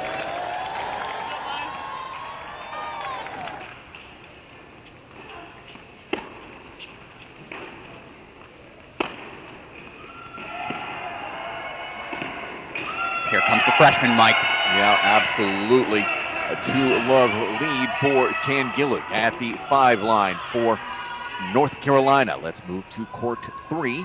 Ivana Corley serving for Oklahoma. 1-2 with Riley Tran.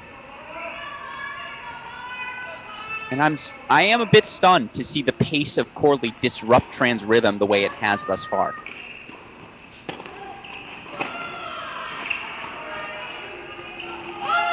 I think we would both agree Tran's opponent yesterday, Priska Negroho, 3 singles player, former top 10 ITF junior for NC State, a more well-rounded game than Corley, and yet it really does seem to be, as you phrased it, the linear tennis of Corley that's disrupted Tran's rhythm.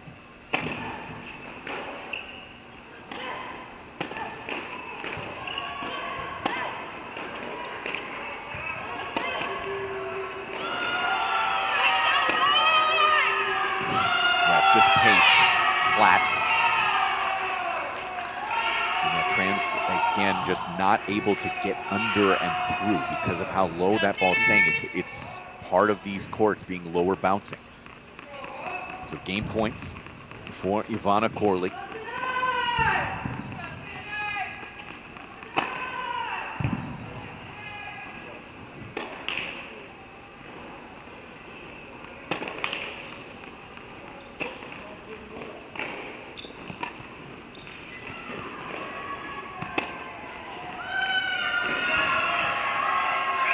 Easy finish. Ivana has really good hands as well. Finishes for 2-all here in this second set as we go to court 4, where Fiona Crawley has 4 chances to get the break right back against Shanta. And I like to split 4 and 5 if we can right now, because these 2 singles matches are playing next to one another. The reason I bring that up, there's an energy push being felt right now from the Tar Heels on these back 3 courts.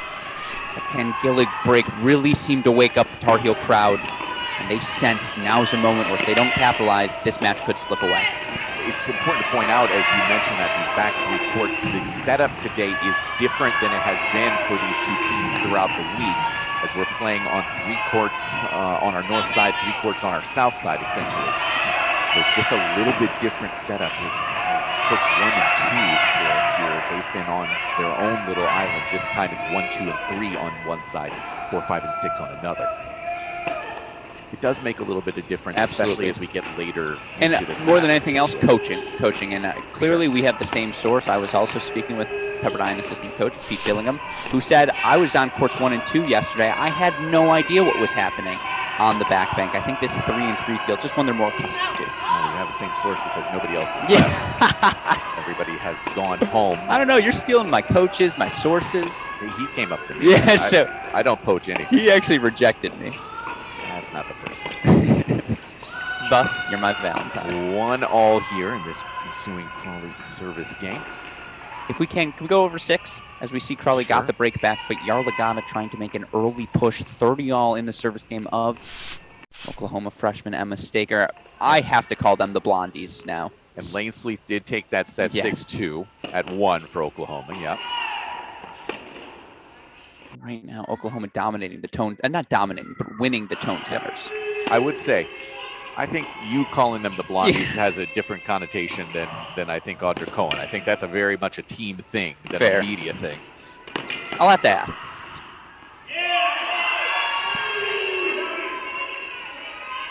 The break chances, 2 of them for Yarlagadda.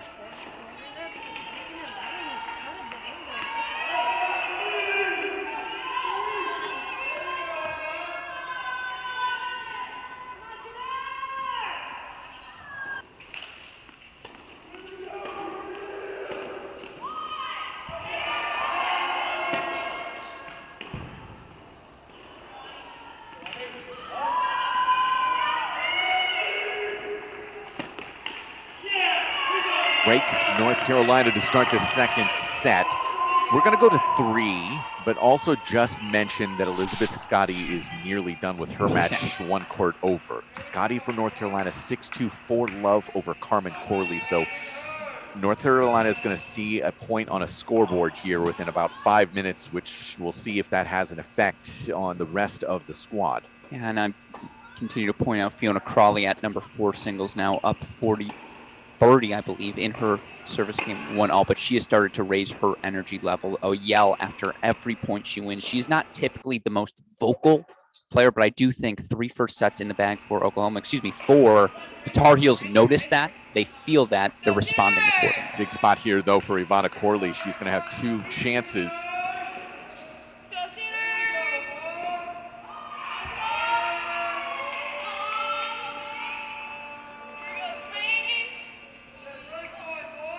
Just her take a look over at her sister. I'm sure she is likely aware of how bad it is going for her sister Carmen.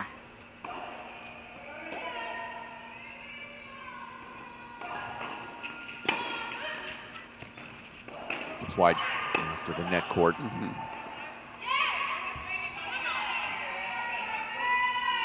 And let's go split with 4 simultaneous deuce points here. Fran Corley, Crawley Shanta, similarly early in second sets.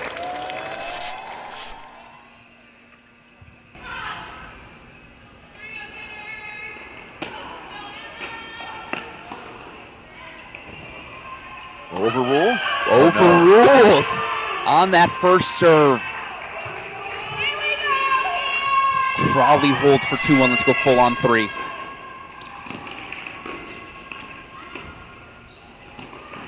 It's a Tar Heel push. No, corrects herself. She called it in. Okay. I'm just hoping that it would go long, but yeah, she did call it good. So North Carolina grabs those 2 deciding points as we move to 2. Sorry, you're right. Let's move to 1. My apologies. It is a deciding point in the opening service game here. Mora and Sleeth. And that was the first time we've heard it on our stream. Big Tar Heel roars echoing across the tennis center. On 2, I will say Corley did just get one of the breaks back. The longer she's able to extend that match, the better for the Sooners. But a big spot here for Sleeth and Mora to start the second.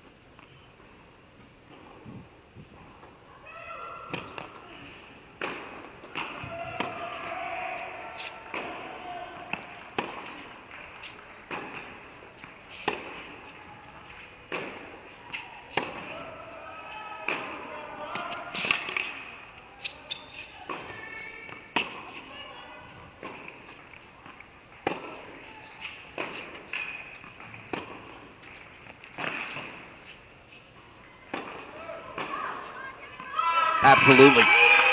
Cam Mora sat on it and punches it up the line. The break to start the second set. There we go. And that's the first Cam Mora roar we have heard all match long. In the meantime, Yarlagadda consolidated on 6. Let's go over to 5. Freshman Carson Tengillig, who is yet to drop a dual match in singles in her career, dropped the first set to Alexandra Pisareva. I will say I've heard colloquially referred to as Dasha by her teammates. And Gillig up an early break here, 3-1. Stay alive out here for her heels. That's, ooh. I thought that first pass got by her, Mike. Nice stick. Perfect little reach volley for Tengillig. Yeah, distinct little move here for the Tar Heels, no doubt, across all 6 courts, with the exception, I guess, of Scotty getting broken in the last. Outside of that, yeah, definitely a distinct little move here for North Carolina. And this is where, to a point we had earlier in our commentary, you feel the newness of this group. Graham, Davitella, Jones, the Rocks from last season gone. I suppose Davitella's on the sideline now. But you see the newcomers. Tran. And Gillig here making a push.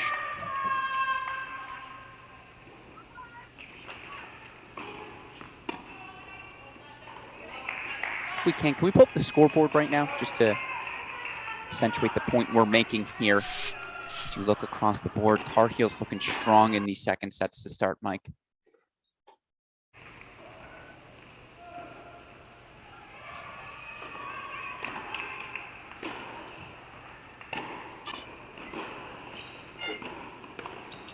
Players not competing right now, they're getting more vocal as well. It is pretty aware of the Oklahoma Sooner fan base, those family members you can make sure to know that they're much more quiet here. Everyone is feeling what's happening inside this Nielsen Tennis Stadium. Let's go quickly, if we can, to 6, where Yarlagadda has chances to make it a 2-break lead.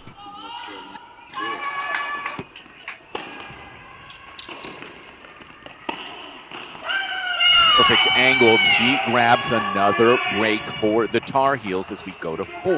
And let's split it with 2 as well. These were the 2 first sets the Tar Heels got. They could also be the first 2 points off the board, Mike, as Elizabeth Scotty, 6-2, 4-1 lead, 15-30 in that Carmen Corley service game. Again, that's 2 and 4 if we can split. Meanwhile, Fiona Crawley coming off of that deuce point overrule. 6-4, 2-1, 30 all here. Maybe this is experience.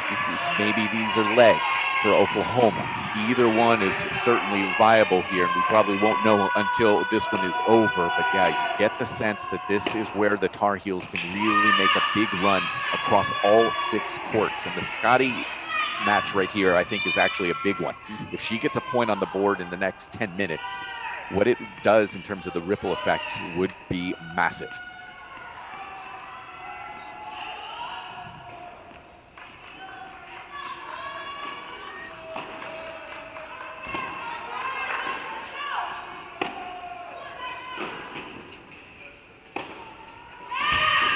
Shanta Holtz, 2 Important all one, on yeah. 4.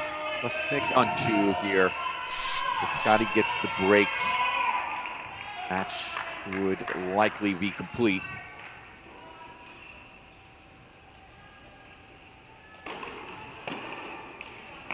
Serve out. So a double fault there from Carmen Corley now. You're absolutely right. 2 break points, de facto match points here for Elizabeth Scotty.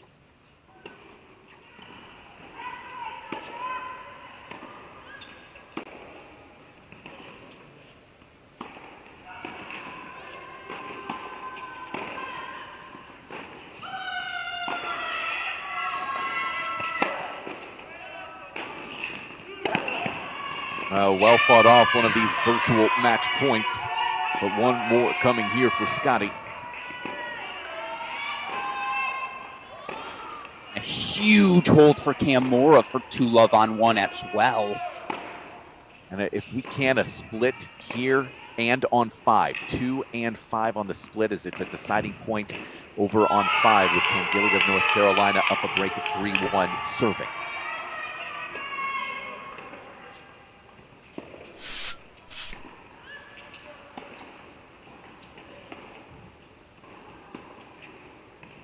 All right, so Oklahoma gets the break back there for Pisareva to 3-2 now. And if we can go back to 2 for that deciding point.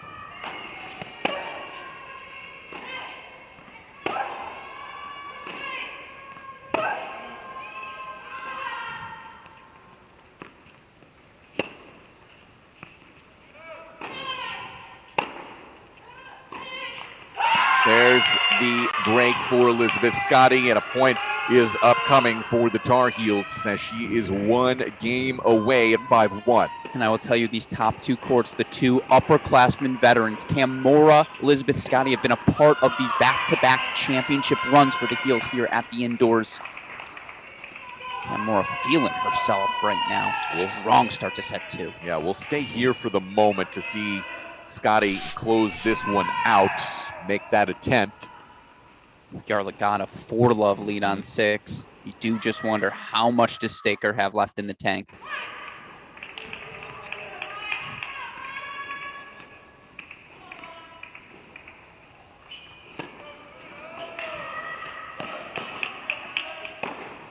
Yesterday, obviously the blip for Scotty, losing quickly in straight sets. Outside of that, she lost 4 games in her first 2 matches, and here looks like she'll have lost 3. So very emphatic in those wins, and ironically, the loss. Yeah. And 1 hour, in and out. It's efficient. Shanta has break chances for Oklahoma at 4. Let's actually grab that if we can. Split screen 2 and 4. That one's at 2 all, Crawley and Shanta. It's going to be. It's been a seesaw, by the way. 2 more break chances there. 4 breaks in the 2 breaks in the first 4 games.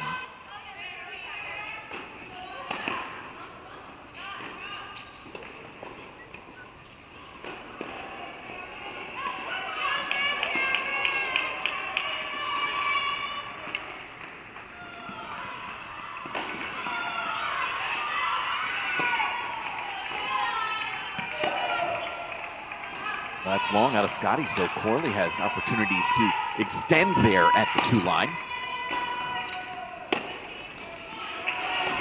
Deciding point upcoming on 4. Meanwhile, Mora, Yarlagadda breaks for 3 love and 5 love respectively in second sets. Against the 2 players for Oklahoma who were out latest last night. And a deuce point on 3 for Corley. This is the moment.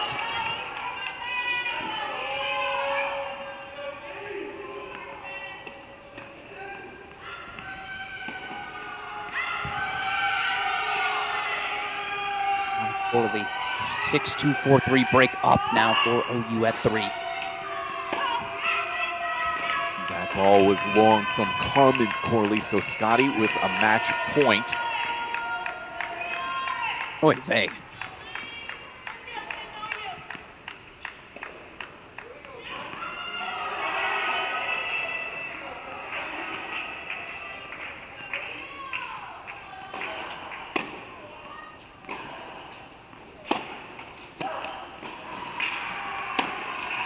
Finished at the 2 line is Elizabeth Scotty. Another dominant performance as North Carolina gets on the scoreboard 6-2, 6-1, and we are top.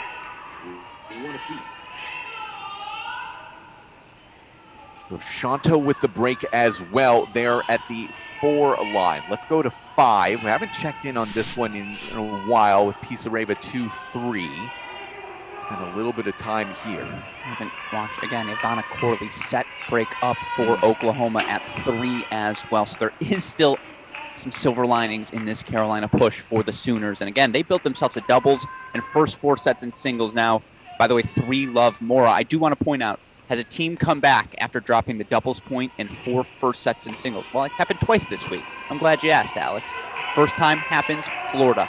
Up a set, up doubles, 4 first sets in singles. They ultimately drop a decision to Virginia in the round of 16. Also happened to the Cal Bears in that round of 16. They ultimately overcome that deficit against Texas A&M. So we've seen this scenario unfold twice already this week, Mike. Do not count the Tar Heels out. Lane Sleeth of Oklahoma is receiving treatment right now on her right shoulder. It's not the legs, it is the shoulder for here. A 4th day of action for both teams. Meanwhile, break point chances now for Tangillig. And you do feel like the freshman's got to flip this. Should the Heels be able to come back here today? I don't think it's as necessary now. You do have obviously other lines where it can happen. Sure. At this stage, now that you've got turnarounds already at 6 and at 1. So you've got some other lines. I wouldn't look at number 1. I would keep that and not count it as a loss for the Heels, but you just don't know what's going to happen in Morris Lee. Well, I don't know what's going to happen to any of them Very here, fair. Alex. Very, very fair.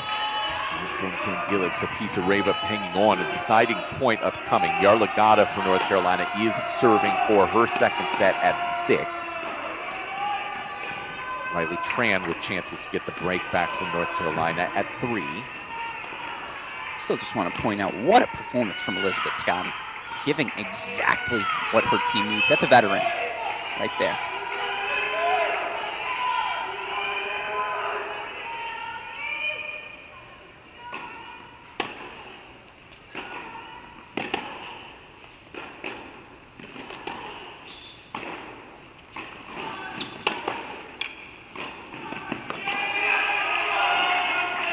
That's a really bold, high percentage return for Carson Tangillig to grab the break to 4-2. Let's go to 6, where it is Yarlagadda of North Carolina trying to close out her second set. 5 love. It's been pretty easy for her, but suddenly it's not. 4 break chances for Emma Stinker.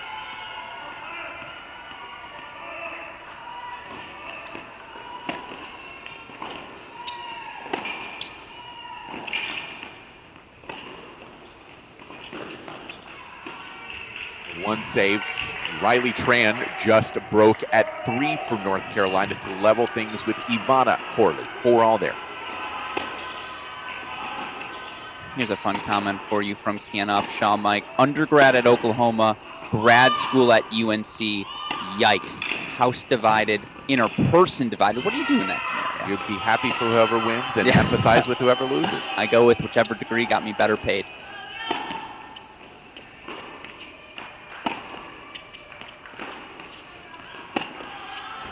That's wide, so it's a break back for Staker, 1 of 3.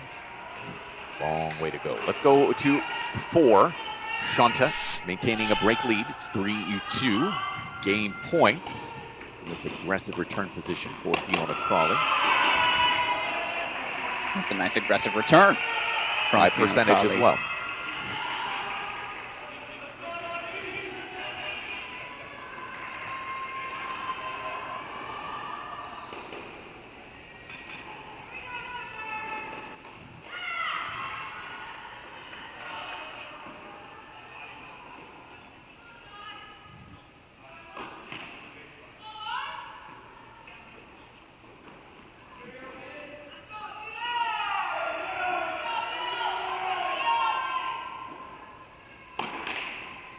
It's exactly what you want to see from Crawley right now, making sure to cheer for Tangilic Yarlagata in between serves. Meanwhile, Ivana Corley has ripped off a Love 30 lead at 3. I've got my eyes there, Mike. If you get a break point, I'll let you know. We've got a break point here. Fiona Crawley roaring to this deciding point.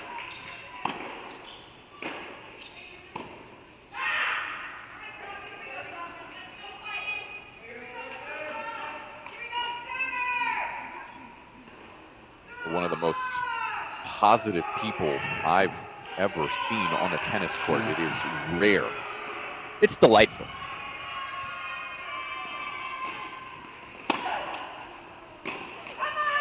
Again, deceleration from Shanta as Crowley grabs the break back. 3 all. Let's go to 3. Riley Tran just got the break back against Corley. She's serving a 4 all, 15-30. And she's gotten more aggressive. Just hit a beautiful +1 forehand with thin margins down the line for that 15-30 point. I think she is now well aware the standard isn't going to cut it. You see her going big there. She feels she has to. I don't know if that's going big or just trying to keep up with the pace that's Sure. into the body, that Sure. aggressive return. So it's 3 chances for Ivana Corley. And on the flip side, we've talked about this Carolina momentum swing. You know what would stop it? Quick point on the board from their upperclassman leader, Ivana Corley of Oklahoma. You feel like at this point, the Sooners need this. Just sort of settle things back down. Yeah, because it looks like it's going to be 3 sets on 1 and 6. I think that's a whiff right through. But that it's going to be third sets on 1 and 6 relatively quickly is what it appears. So the faster that you're able to get a second point on the board for Oklahoma, the better for those 2 players, Sleep and Staker.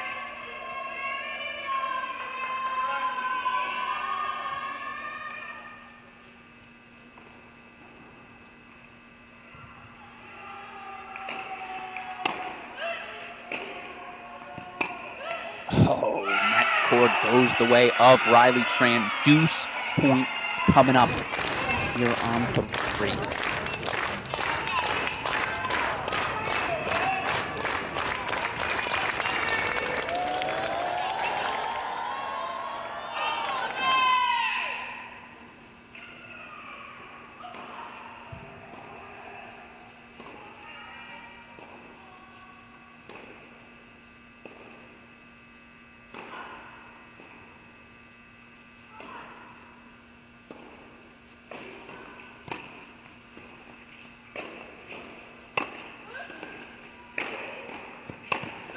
It goes long, so 3 chances wasted there for Ivana Corley and Tran to 5-4.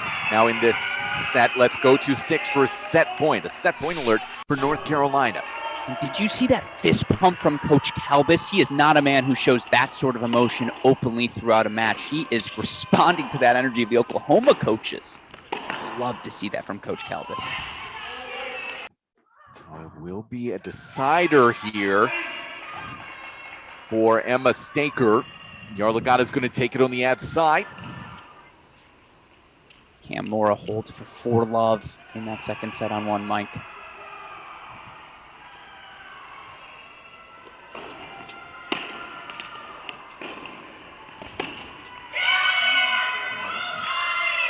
Fight here from Emma Staker. I think certainly has learned from Lane Sleeth quite a bit through this year. Let's go to 4 now, a 3-all, 30-all moment on the serve of Crawley in this back and forth second set.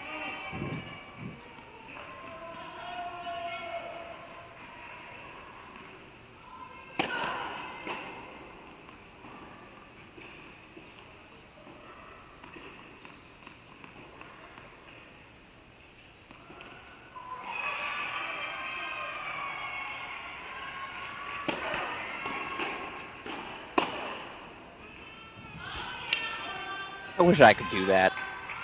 Just a forehand Well, wide? no, that I can do, Okay. but it's just, again, the constant, it's the snapping of the knees for, it's so much explosion for Fiona Crawley in everything she does. She's very animated. Yeah.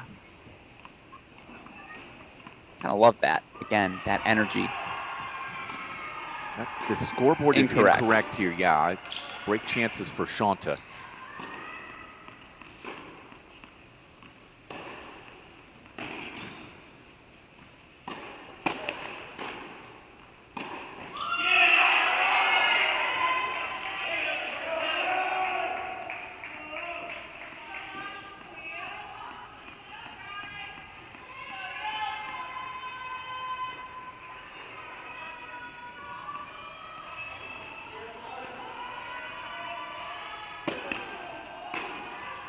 Shanta has decelerated quite a bit on that forehand, the two-hander, several times today. It's going to be a deciding point here. Again, that scoreline is incorrect. It's done on the scoring tablet down there, but yeah, it's deuce, the deciding point. All right, now we've gotten this one straightened out.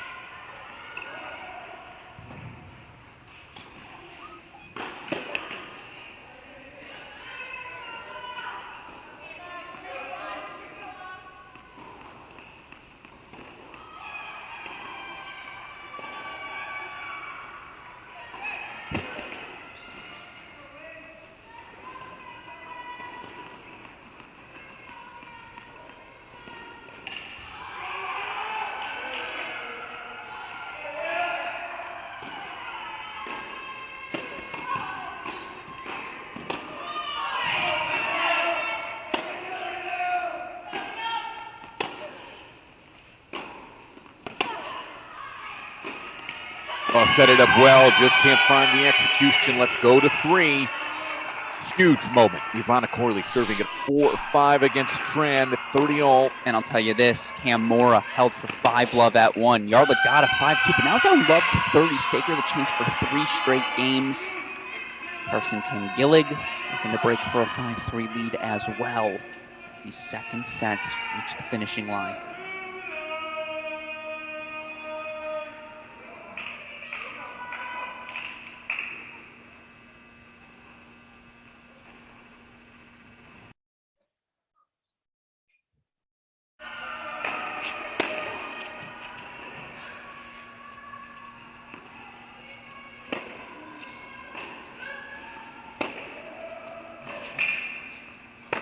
Explosive angle there out of Riley Tran to set up a deciding point, which will serve as a set point for North Carolina. How do you even find that angle? Inside out, two-handed forehand, short angle cross court. Special.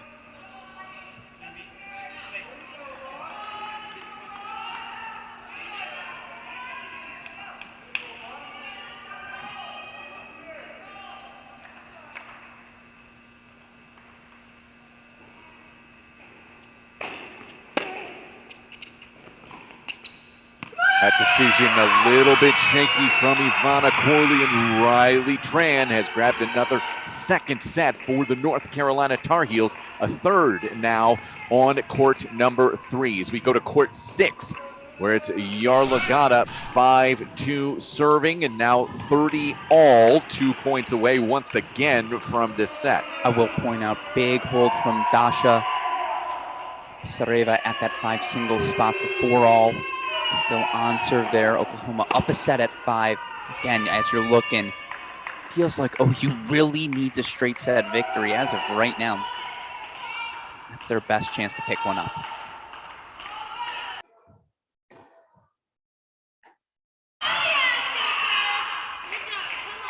That camera freezing, we can say that Staker has grabbed a break chance. For third straight game here, the freshman out of Tulsa.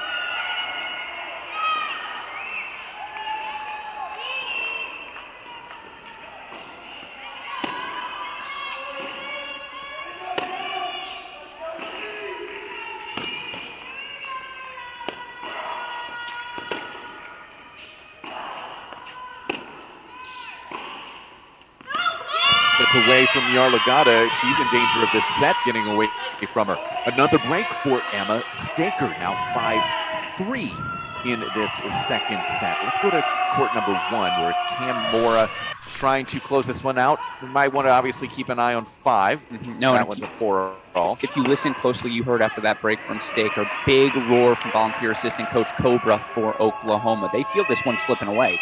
And the energy level dramatically lower for the Sooner crowd right now. Of course, it's more difficult to cheer for your team when they start falling behind on the scoreboards. That said, they need a boost now more than ever. Looking to try and match what her teammate is doing down at the 6 line. Just extend a little bit here. Already dealing with a shoulder issue, the right shoulder. That's a nice two-handed forehand from Cam Mora. 30-all and her team vociferously, Mike, cheering on Cam Mora, willing her towards a third set.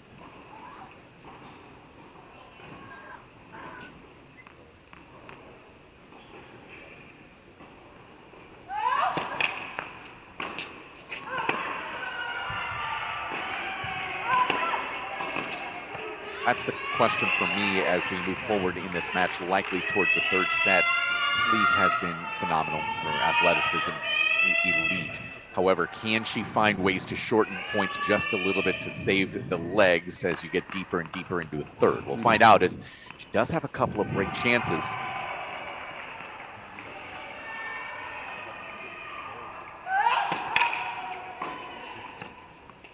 And that's a way to do it. 2 straight points where she earns it by moving into the baseline. And let's go to 4. No, I take that back. Let's go to 6.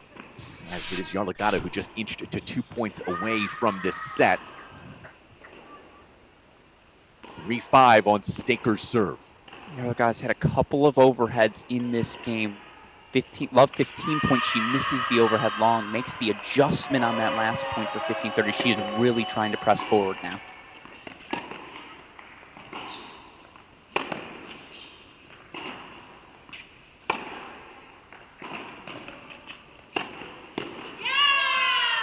It's fantastic. Again, that linear ball up the line from Emma Staker to 30-all. And you love that even at this stage, Yarlagata clapping the racket to say, yeah, that's too good. You got me there, Emma. Staker's strengths, the forehand line from the deuce corner, the backhand line from the ad corner. That linear tennis is going to make her very successful over the next several years.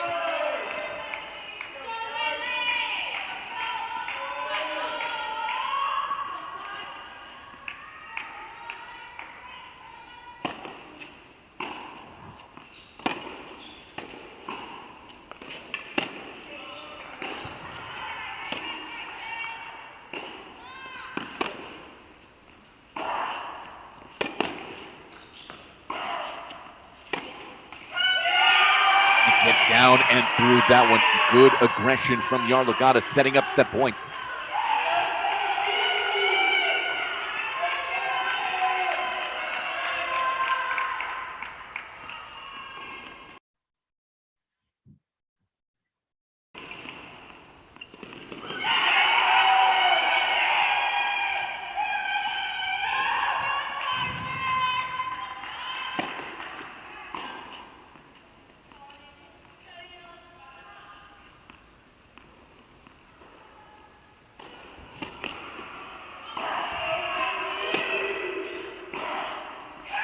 Oh, what a ball from Yalagata. She takes the set to force a break here on 6. We go quickly now over to 5. 2 of those 4 first sets for Oklahoma now in third sets, meaning we're going to need at least one 3-set win from both of these teams on this National Indoor Championship, Mike. It's looking very likely that North Carolina is going to get at least 5 second sets. Yes. And if we can split screen right now, actually, let's just go over formally to court number 1. Kamura, with that swinging volley, has set herself up for 3 set point chances. This is college tennis in a nutshell. Momentum pushes, big swings. Team tennis.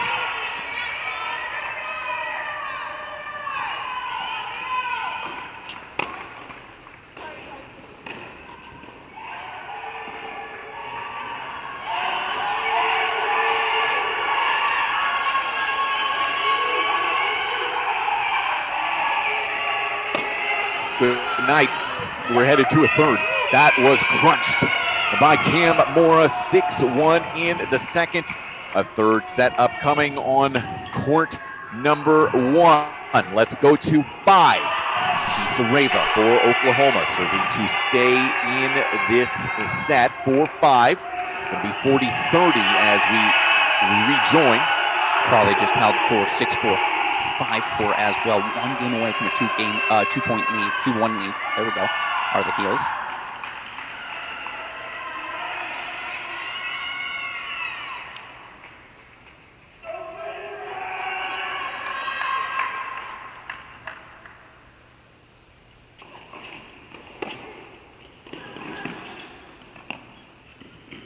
That's nasty.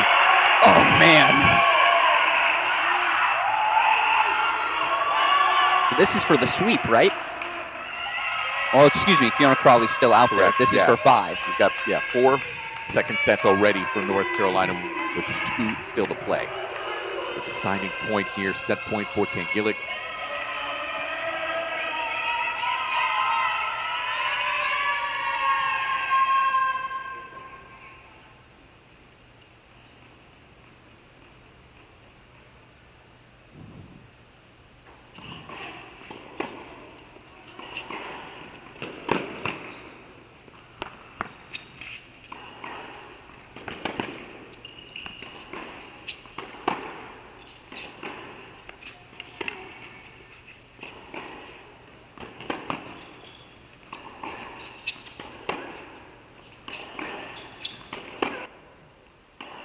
Oh, why the change of pattern there for Pisareva. Tries to take it up the line, and it's costly as Tangillick grabs another, a 5th second set for North Carolina, 6-4.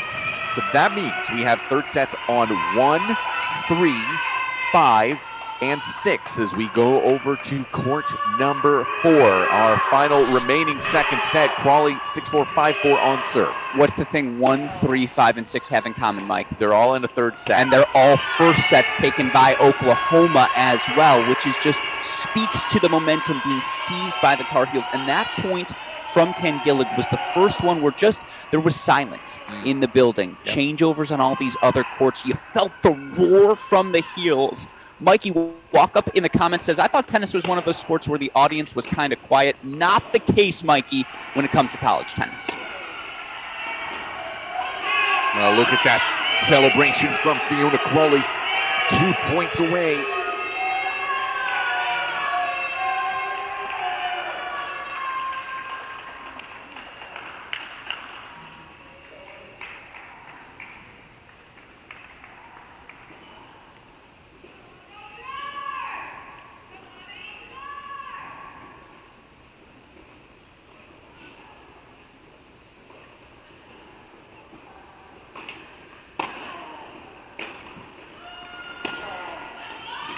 That's too good. Fiona Crawley, match points.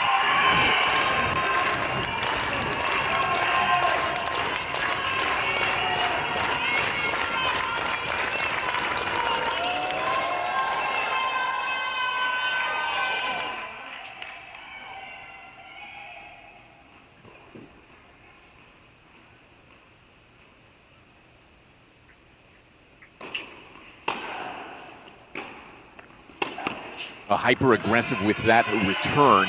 However, if you don't go a little bit more and do more with that return, you're going to get caught like that.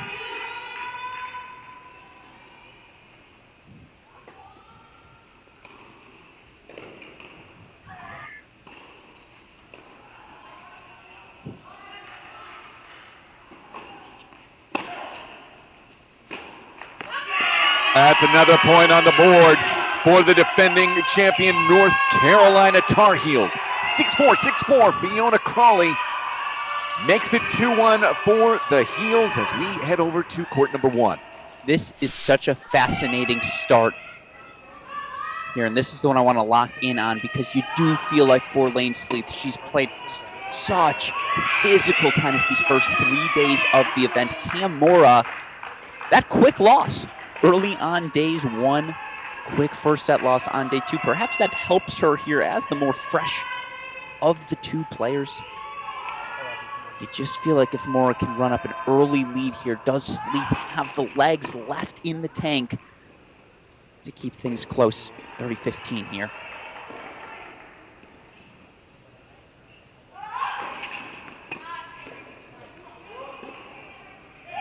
All quick shout out one of our friends here at Crack Racquets, Scotty B. Not only celebrating Valentine's Day, it's his birthday today. Happy birthday, Scotty. And of course, happy Valentine's Day. While you tune in, picked a good time to do it.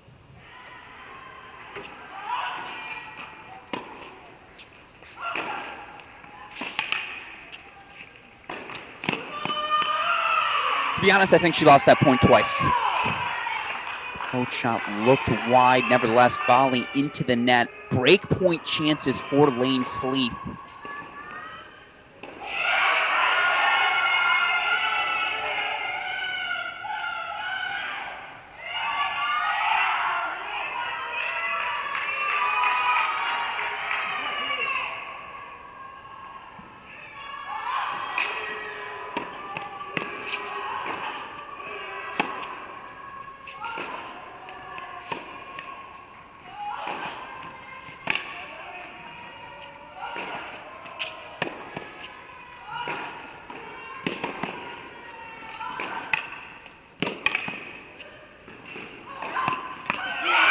Doesn't that remind you of Shiori Fukuda yesterday, Mike? For those of you who didn't tune in, Pepperdine #1 singles player Shiori Fukuda slowly found her rhythm against Lane Sleeth. And it was when she started being willing to move forward and hit the volley out of the air, she started to find success. And part of that had to do with the fact that Sleeth ran out of legs, and those balls ended up just being short time after time. And that felt like a point where those balls were a bit short time after time. So we've got about 45 minutes left in this match.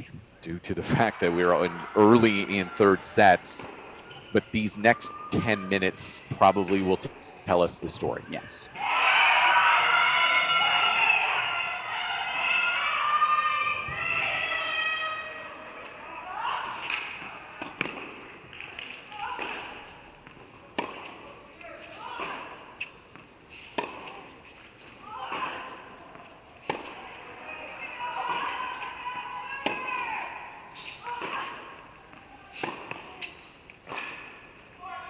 Well, that was a must right there for Oklahoma, getting something positive, and it's a break for Lane Sleeth at the 1 line as we go over to court number 3 quickly. It's 1-all. Riley Tran and Ivana Corley here. Tran service game. And Corley misses that return long again for Corley. Where's the energy been from her over the past hour? And obviously, it's a little bit more difficult when Tran's keeping things even on you in that second set, but you just feel like it's got to be probably the senior leaders, right? Sleeth, Corley. Hasn't been the same since losing that set and a break lead. Yes. That has all changed. I believe it was 4-3 and has only won just a single game since. As we go to court 5, early in this third set, Tangillick serving, but in trouble at love 30.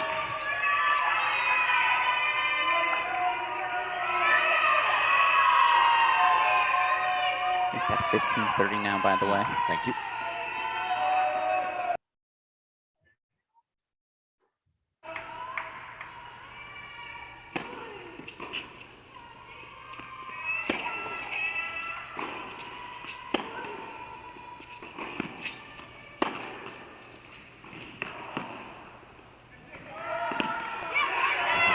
long. Tangillig's composure has been really remarkable.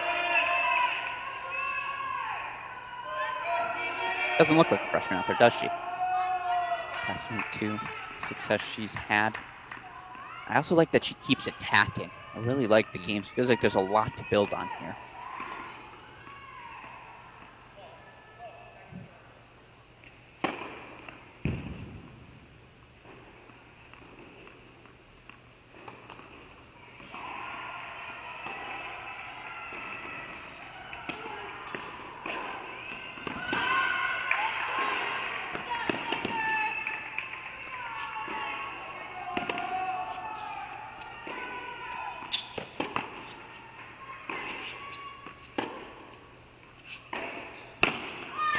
Called wide. Yeah, indeed, from Pisareva, who loves to explore those angles. It's a game point here for Tangillig.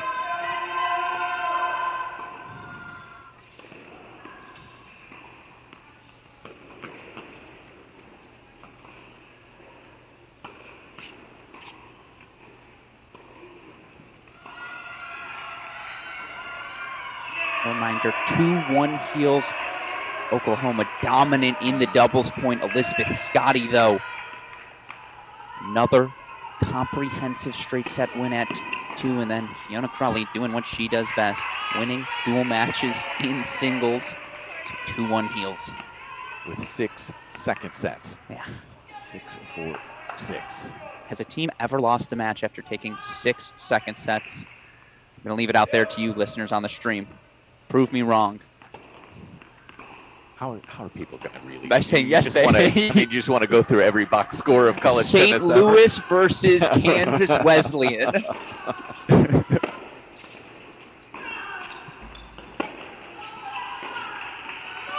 the way, looked like Tangillig was overruled on that far sideline for deuce. Ultimately keeps composed, holds 4-1 love. Let's go to 6 right now. Critical deuce point. Yep. Emma Staker looked like she had ran out of gas. Down 5 love in that second set. Got 3 of the games back, but Yarlagadda has been on her front foot here, Mike. Yeah, I think that's actually a running theme for me here over the last hour specifically, is that North Carolina has stepped up the aggression, the movement forward. They're the ones on top of the baseline and inside of it.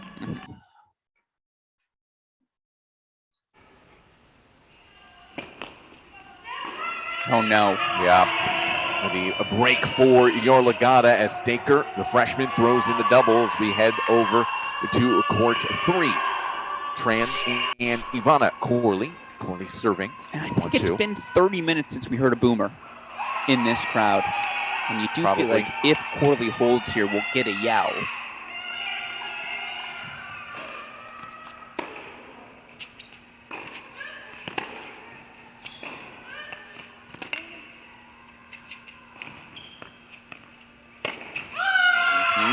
Must there. Yeah, you're looking for your calculus for Oklahoma. I don't know, man. Finding three out of these 4 is really tough to see in this moment. And it's the nucleus. 2, 3, 4, 5 as we go to 1 right now. This is one where you never know with Lane Sleeth. She could be down and out, find a 4th, 5th wind here. She's impressive. Her competitive all day is Lane. Impressive. All day Lane, no doubt. It's hard to sustain the higher you get in levels, but the way she competes is truly elite.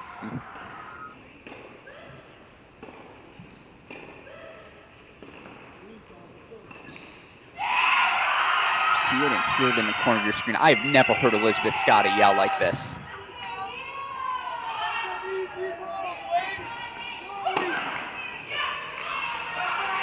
It's an easy hold for Lane Sleeth. So easy. So easy to love. To your point, though, earlier, Scotty is one of the elder leaders now.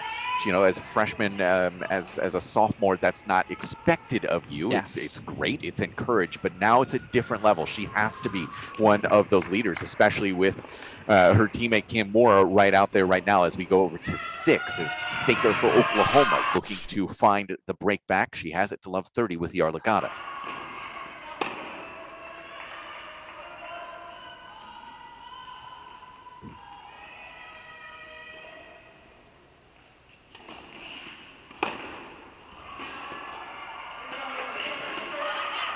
Yeah, that's a little long there from Staker. I like the positioning, though. Yeah, of course. Always want to see aggressive mistakes. Especially against Yarlagata, whom I will admit is not the most fluid mover. Get her stretched, you can find some opportunities to attack.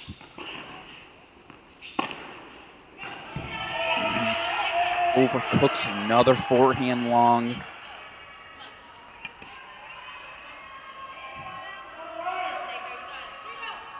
Meanwhile, Tangillig, let's go split right now, 5 and 6. Tangillig 30 all in the opening service game of Pisareva, and you just feel like the opening of these sets you referred to about 10 minutes ago.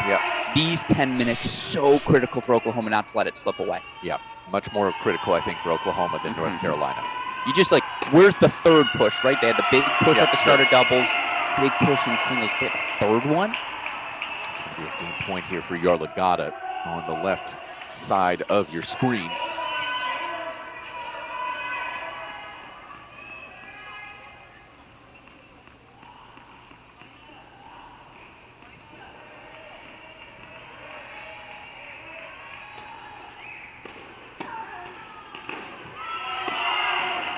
Sluggish legs there from Pisareva, as that's just a relatively routine ball into the body. It's a break chance for Tangillig.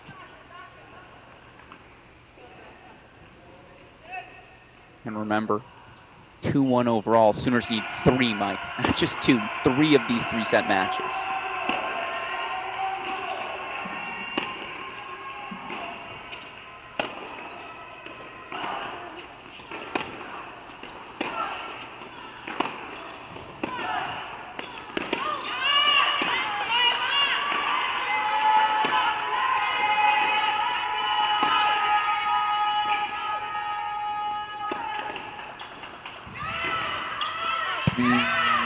Yep, confirmed by the chair. Just out on 5. And a deciding point on 6. And yet, to your point with the match calculus here, if Tangillig breaks, that means one of these 2 players for Oklahoma will have to come for a breakdown just to even have an opportunity. So 2 crucial deciding points. Heels get 1 on 6, so let's go full on 5. Freshman Carson Tangillig has yet to lose a dual match for the Tar Heels. Let's go to 5 if we can again.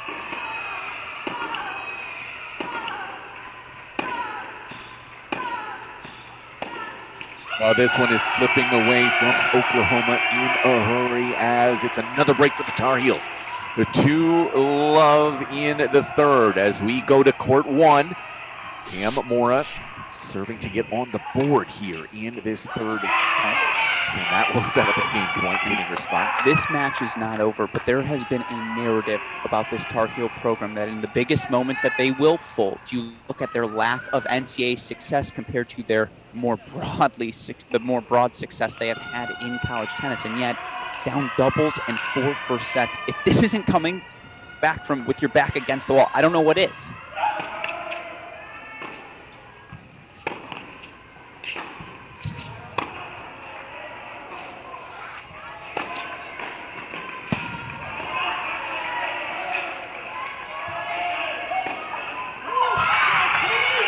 I hope you guys, if you're watching, go back and rewind and watch Elizabeth Scotty on the left-hand portion of your screen running around with nervous energy in the midst of that point as Mora's trying to take that swinging volley.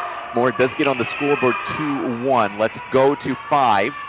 If I can we go to 3? Sure. Yeah, absolutely. Riley Tran, Ivana Corley. Obviously, at this point, this is a must for OU. They're up a set here. Corley was up a set in 4-3 as well. Yeah, so your match calculus, you have to have 1. Yes. You have to have 3. Yes. And then one of the 2, 5, 6, have to come from a breakdown. That's how it has to happen for Oklahoma at this point. That's honest to God, the most accurate my match calculus has been all weekend. Thank you. Shout out. But no, I mean, again, energy right now for these heels. I swear to God, Elizabeth Scotty has moved more steps since her match has finished than during this match. Just Electric. Electric. So this is what 8 finals in a row, by the way, will do to you.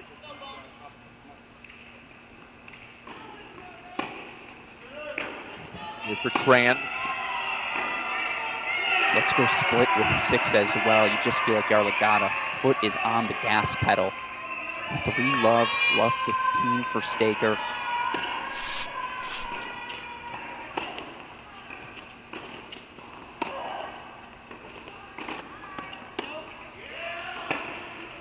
Already there now for Yarlagadda.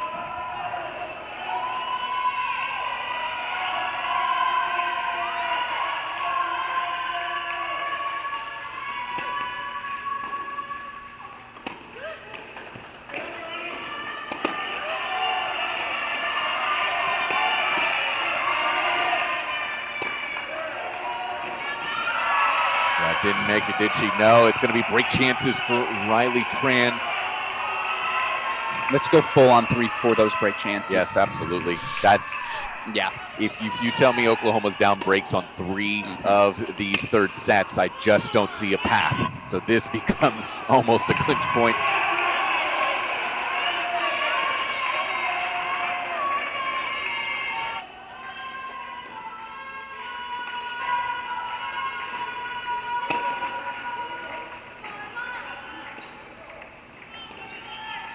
I do feel now is, again, not the worst time to point out Oklahoma competing without Dana Guzman, their number 2 singles player last year, the sophomore, out with injury. That this team even made the final was a massive success. Of course, they'll want to win now.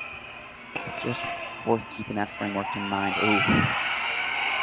So down breaks Oklahoma at 3, 5, and 6. Let's go to 6 because it's break chances again for Yarlagadda. 4 of them to make it a commanding lead at 6. Nice backhand hold there. Backhand line again for Staker. Weapon of choice. What's your weapon of choice? Chopsticks? A good honey lavender latte from Barracks up the street. King size Reese's cups with the Reese's Pieces inside. Just trust me. Well, you try doing that when you're older. Come back and talk to me.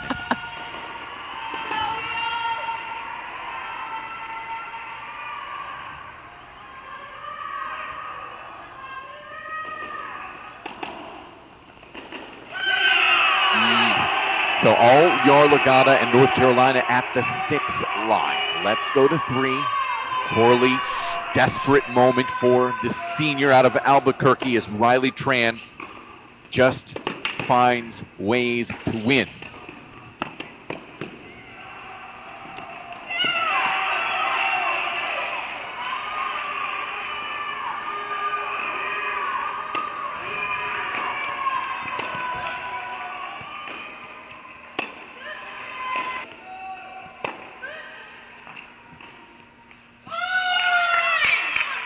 To the point, Alex, North Carolina has players at 3, 4, and 5 who have not lost a dual singles match in their careers. Already one of them with a win in Crawley. Tangillig, a break lead in the 3rd. Tran, break lead in the 3rd. And I think the telltale sign, to get back to our theme of the weekend, blue blood versus new blood. How are you a blue blood in college tennis is when you can plug and play. You can lose Graham, Davitella, Jones, and say, don't worry, we'll replace them with Crawley, with Ken Gillig, with Riley Tran, and we won't miss a beat. This team hasn't missed a beat thus far today.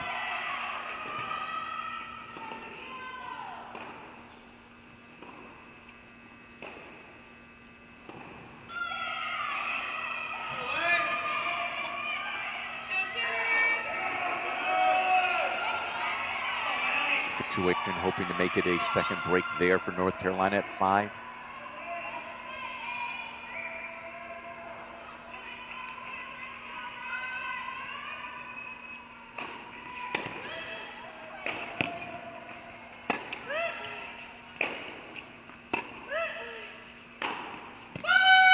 Well, it has to happen here for Oklahoma, doesn't it?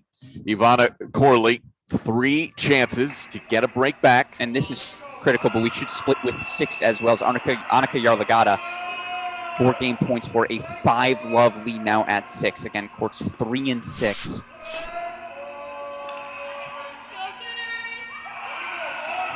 Rocks for Oklahoma thus far this weekend. Carolina with leads on both.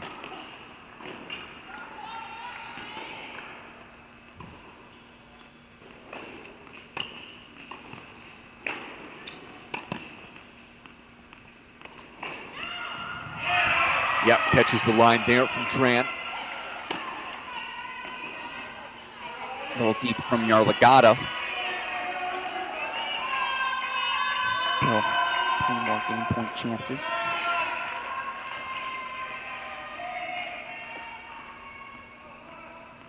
Perfect 4 for 4 is Tran on break chances. Goodness.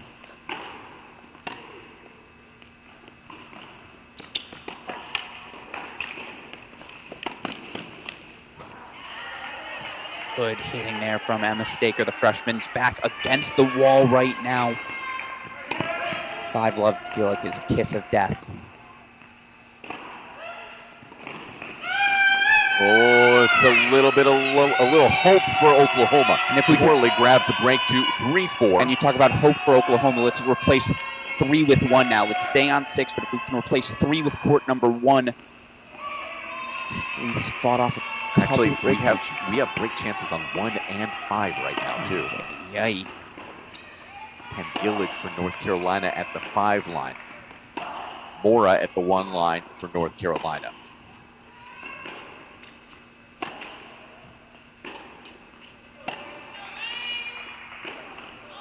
Yarlagadda holds. So 5-love there. Break chance on 1. Break chances on 5. If we can split 1-5 now.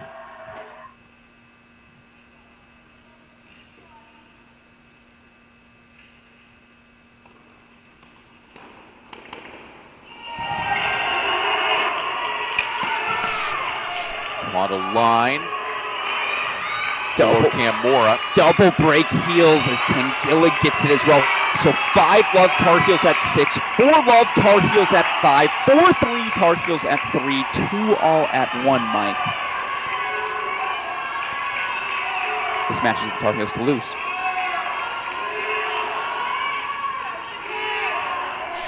Indeed, actually that ball from Mora was actually called long.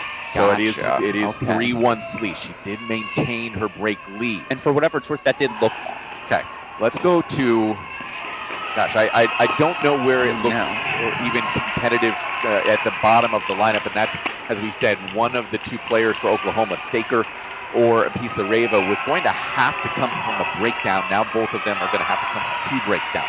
There's no match calculus that tells me that that's likely. I say we go to 5 right Sure. now, because what the freshman Tangilla has done, she was shaky through the first 5 games of this match, but as she has all weekend long, this freshman gets acclimated to an environment and then she thrives within it. I have been so impressed from the Heels here too, to your point from earlier, have been the aggressors for the past hour and a half.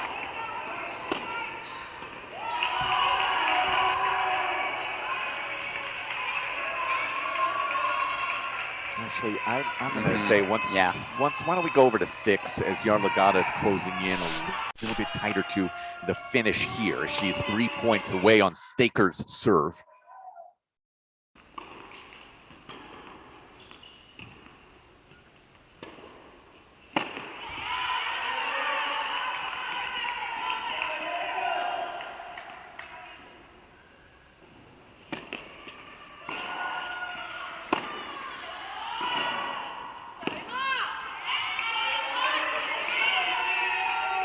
Staker seems always nonplussed.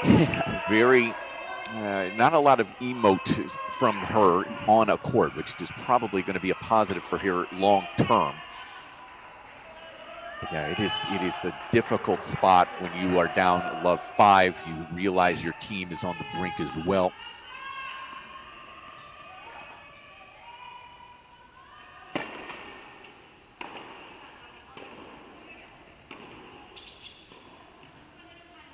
Want to switch over to 5 for a moment? Let's click over to 5 just for the moment, as Pisareva for Oklahoma has actually snagged a few break chances, 3 of them.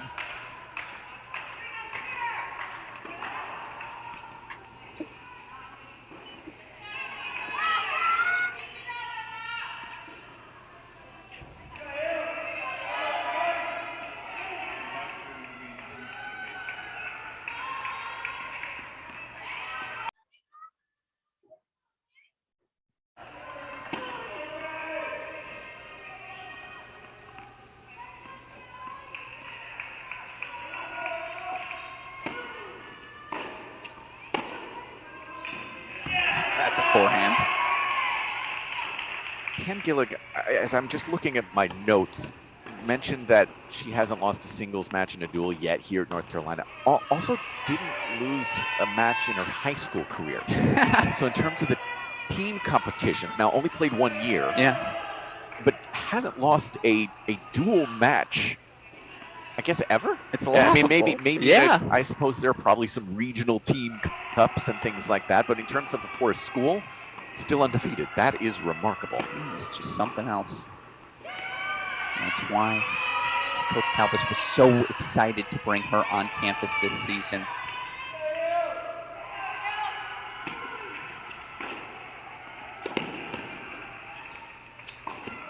One back for Pisareva and Oklahoma to 4-1. Let's go over to 6, where this one could get North Carolina 1 point closer to a title. As Annika Yarlagata, the junior out of West Bloomfield, Michigan, serves for the match at 5-1. If we can quickly, I want to go to court number 1 where a deuce point's coming up for Lane Sleeth. Here's why. There's a world where Sleeth runs away with this set. And again, Carolina in position right now, but expected a little more from Mora here at the start. Just a couple of errors have piled up.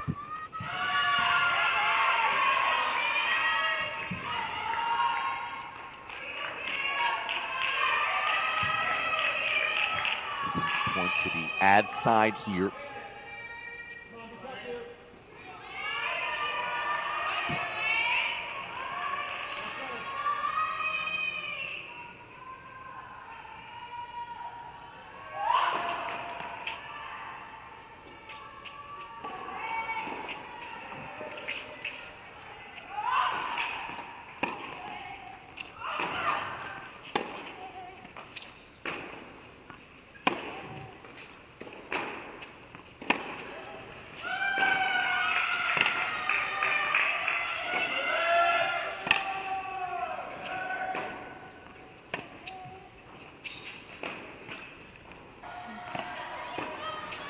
Well, it's now a 2-break lead for Lane Sleeth at the 1 line for Oklahoma to 4-1 as we go to 6.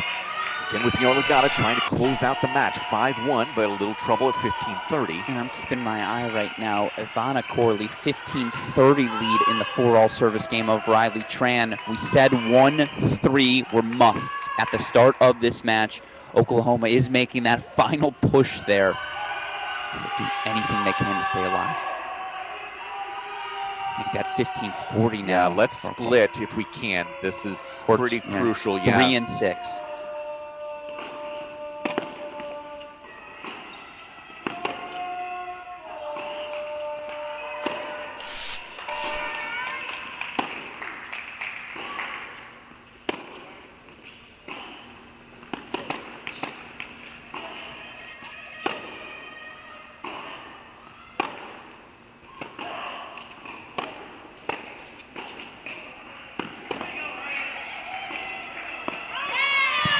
All right, Staker.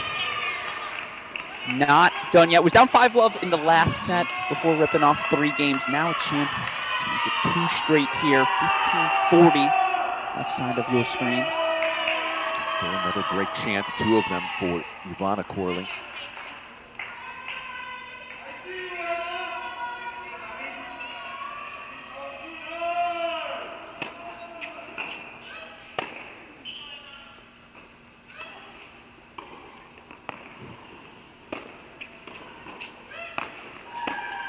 Let's get away from Riley Tran, and Ivana Corley for the 2nd time on the day has a break lead. And will serve for the match. Serving for the match there at the 3 line. Again, it's not the team moment, but Tran has not lost a match for North Carolina yet, so she's on the verge. Let's go to 6. Yeah, it's going to be break chances for Staker. And it's worth noting again, yes, your leaders, Corley, Sleeth, now up big in their 3rd sets. You're coming down to 2 newcomers in Tangillig, and Yarlagata. Players who have never clinched in this sort of scenario. As you like to say, really difficult to get over that finish line. Break, Staker, 5-2. Let's go to 5. Check in there as it's Pisareva for Oklahoma. 1-4. Game points.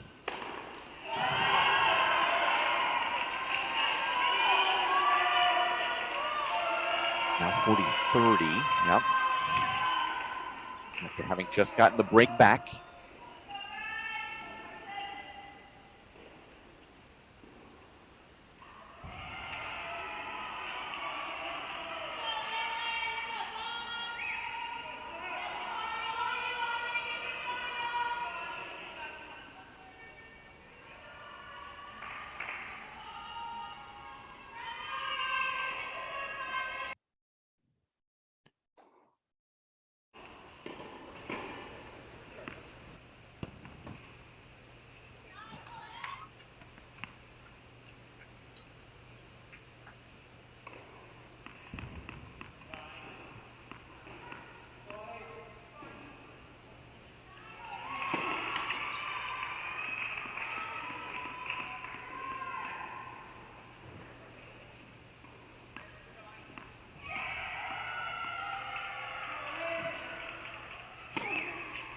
That's long. Great chance here for Tangillig to go back up this second break and put her and North Carolina on the doorstep. And I will, by the way, keep my eyes on court number 3. If Ivana Corley does get to a match point, we'll get to it. She's down low 15 in that 5-4 service game.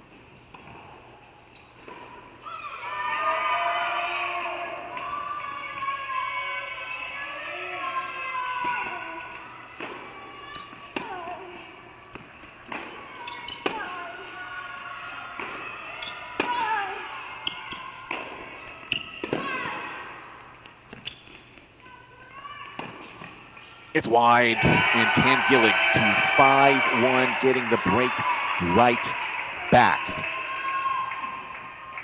Oh man, Multiple spots to go to. Why don't we go to 6? I was gonna say, yep.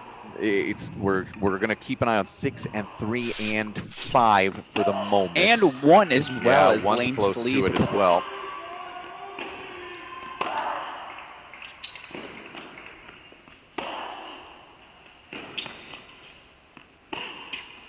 Ooh. Great intent. Let's split screen 3 and 6 right now. Sure.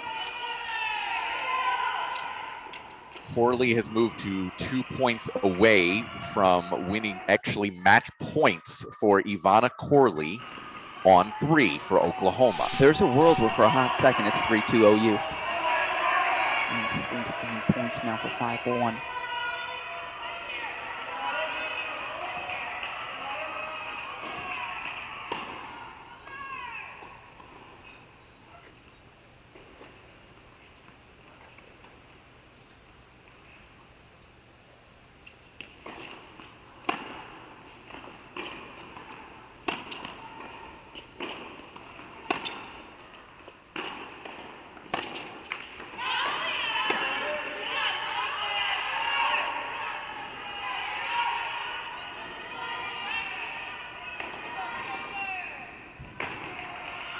Oh, she missed. Oh no. She missed match points from the tee, does Corley. Staker, 30-15 on 6. Tangillig, 2 points away now, 2 30 points love. away. Meanwhile, Yarlagadda, the one to watch, seemingly just... If we can, Westsoft, let's go to 3 and 5 instead. Take off 6, go 3 and 5. 2 players serving for their matches. Correct.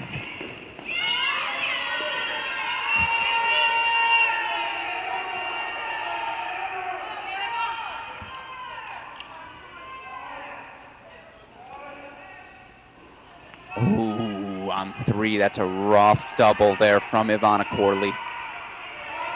Super tight. Staker does have game points 40-15 down at 6.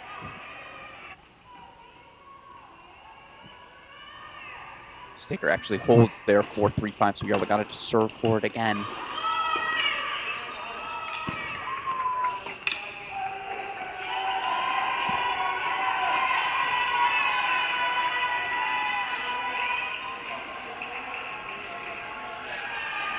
Oklahoma's leveled it. Ivana Corley takes out Riley Tran, 6-4 in the third. Tran's first loss in a dual match for the Tar Heels as we go to 5 match points now for North Carolina.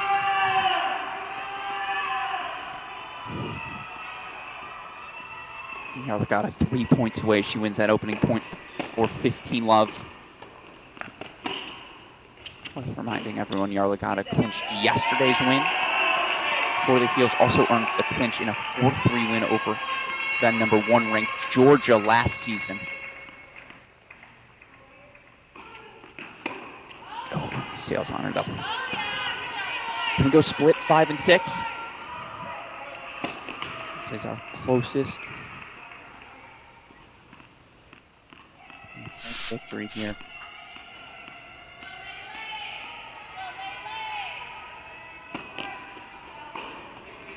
Tentative double from Yarlagata for 15 all.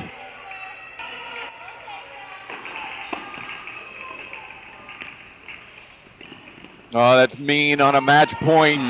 North Carolina to 3-2 is Tangillick. 6-1 in the third over Pisareva as we go to 6. It is 5-3. Yarlagata serving for the match individually and team-wise at 15 all. Same thing as yesterday for Oklahoma. The 2 players left on court for them, Staker and Sleeth. The difference, yesterday they only needed 1 of them. Today they need both.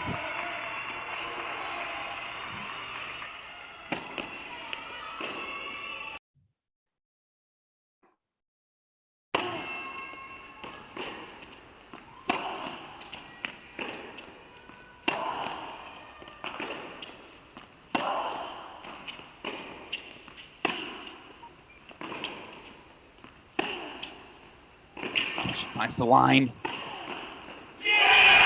Indeed, she does. Yarlagata, match points, clinch points.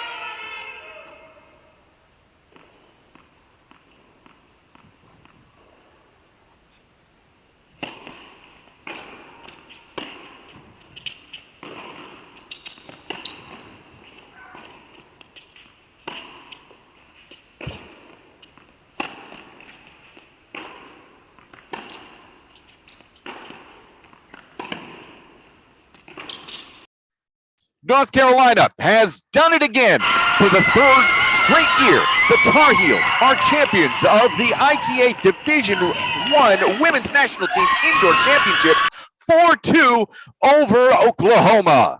They dropped the doubles point. They dropped 4 first sets in singles. But guess what? It's their 8th consecutive trip back to this national indoor final. They've been here before. They've seen it all. This is a new group for Coach Calvis. Out is the trio of Jones, Graham, Davitella. In, though, are the new pieces. Annika Yarlagata, Fiona Crawley. What a performance from the Tar Heels. Remarkable stuff from North Carolina, winning second sets on all 6 courts. The experience level paying off in those moments, picking up those 2, 4, 5, and 6 wins here today. We're going to have the trophy presentation for you coming up shortly here as the ITA readies things on our court number 2. Individually here, Oklahoma. Yeah. Ivana Corley, an undefeated weekend. That's 4 doubles wins, 4 singles win, including knocking off Riley Tran. It's a big moment for her. Elizabeth Scotty, her performances at 2, 3 of the 4 days where she was able to get off the court within an hour with a victory on the board, massive. But I go back to just this bottom of the lineup for North Carolina has been so strong, undefeated at 4, 5, and 6 on the weekend. No, I mean, Crawley at number 4 just feels like highway robbery. And of course, she was undefeated last season at the number 6 spot. You figured she'd jump into the top half of the lineup with the fall she has. But the veterans up top, Mora, Scotty, allows everyone else to push down. Crawley in straight sets, Scotty in straight sets. That just felt like the turn of the tide for the Carolina, right? Those two quick victories on the board.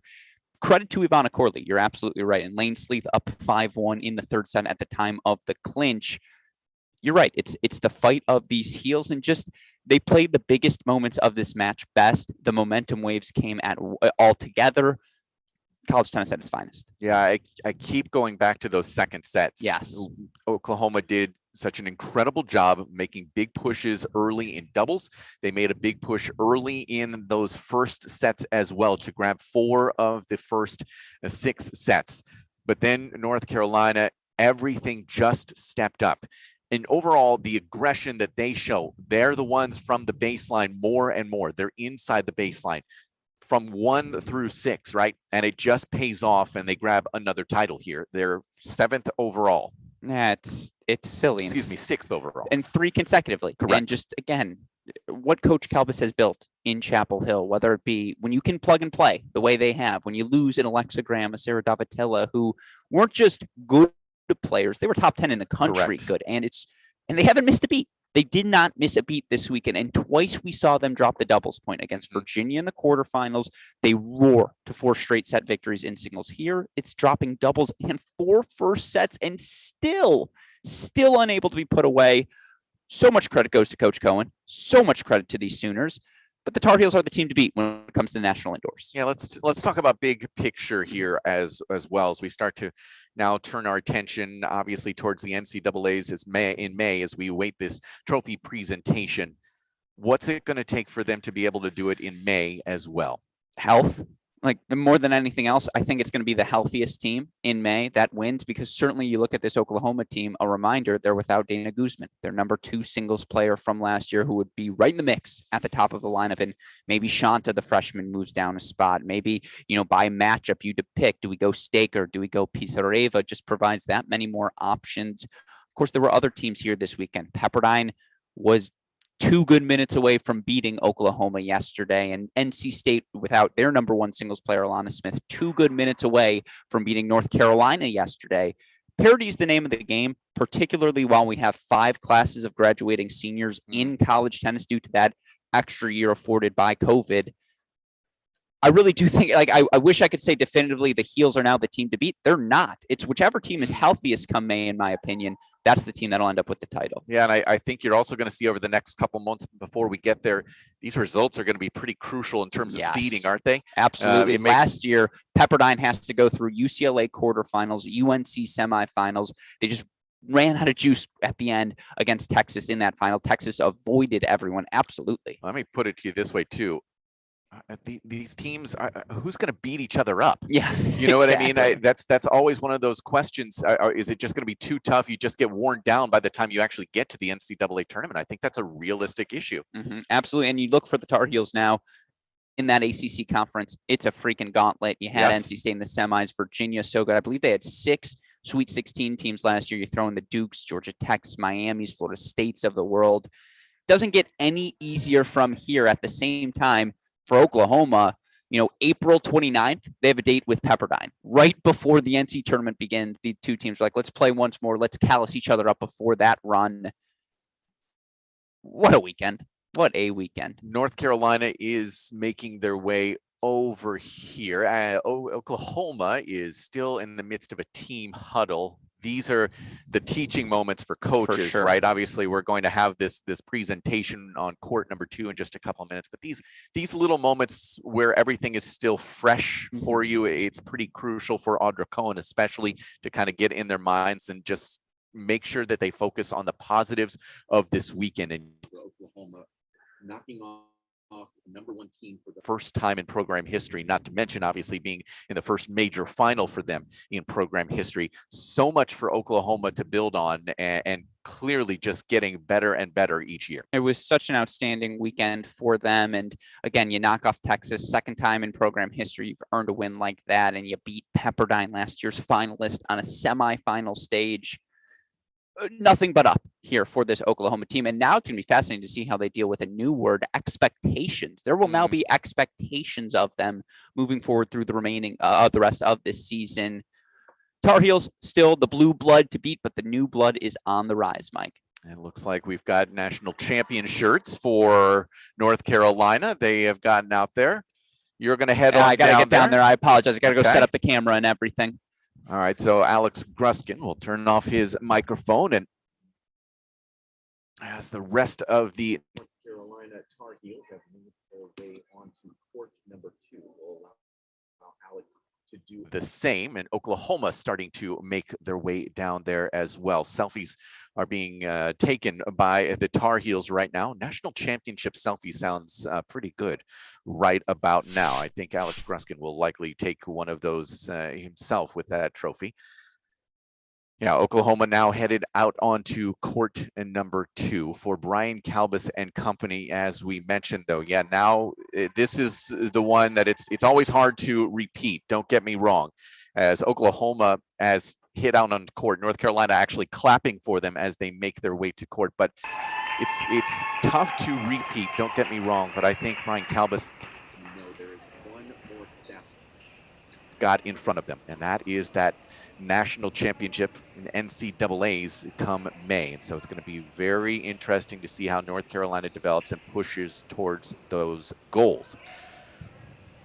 Audra Cohen continuing to meet with her team right now on the left-hand portion of your screen. Make sure everybody knows what's expected of them here in this moment, because frankly, there are a lot of faces with tears in their eyes in this moment.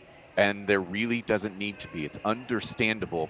But Oklahoma, their weekend, these wins that they've been able to put together, Wisconsin, Texas, and Pepperdine, it's just been a phenomenal weekend. Heads up, no tears necessary. Well earned from Oklahoma to be here. Here's our trophy presentation. Alex will have close-up video in just a moment. Thank you to both teams for your wonderful competition and a great final match for the Team Indoor Championship. It was wonderful to host it here at the University of Wisconsin-Madison. Once again, congratulations to both Oklahoma and North Carolina.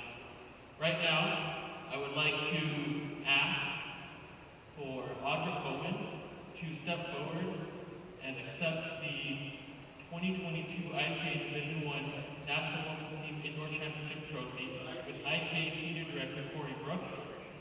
Congratulations to... It's theirs, not mine. Well, the ITA finalist trophy.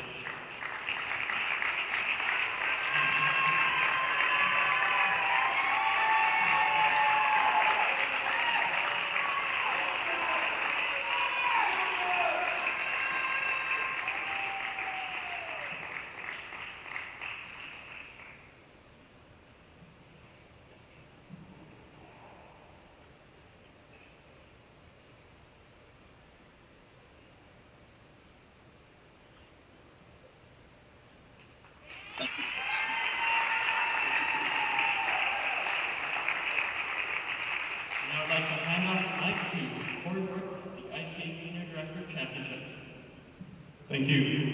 On behalf of the ITA, first and foremost, I want to say a big thank you to our host this week, University of Wisconsin. They were fantastic. Yes. Todd, Beth, Maria, Kelsey, you guys do a fantastic job every year that we're here. And we can't thank you guys enough, and we really look forward to being back, so thanks again. Also a big thank you to our head referee, Andrew Rogers, and his crew of officials. It is, needless to say, it's a thankless job. People only point you out when they think you've done something wrong. 14, 15-hour days, following a lot of lines, so great job, Andrew. We can't thank all of you. And then I also want to say thank you to my team over there, my ITA team, Cody, Caroline, Zach. These guys do a fantastic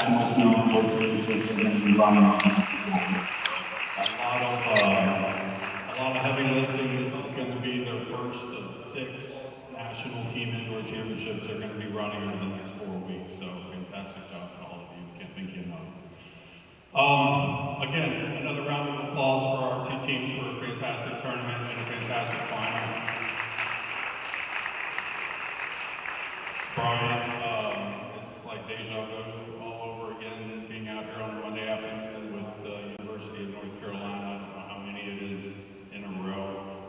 sure much to your chagrin. We're all taking it for granted that you guys are going to be here. Just says a lot about the type of program you built and the culture that you're creating. So congratulations on another championship. Well done. Audra, you guys are not great builders, but from the looks of it, you're in the process of building something really special, something that may have you guys in this tournament for many years to come. So congratulations. I know both of you have your eyes on the next prize in May, and I'm sure you'll both very much be in the thick of it when that time comes around. So best of luck, and thanks everyone.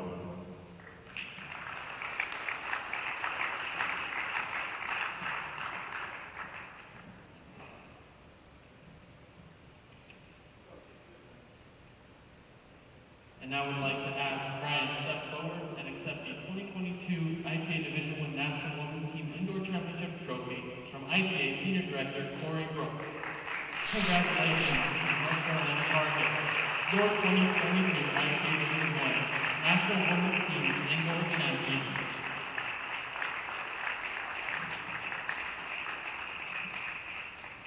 Brian, I want to say a few words.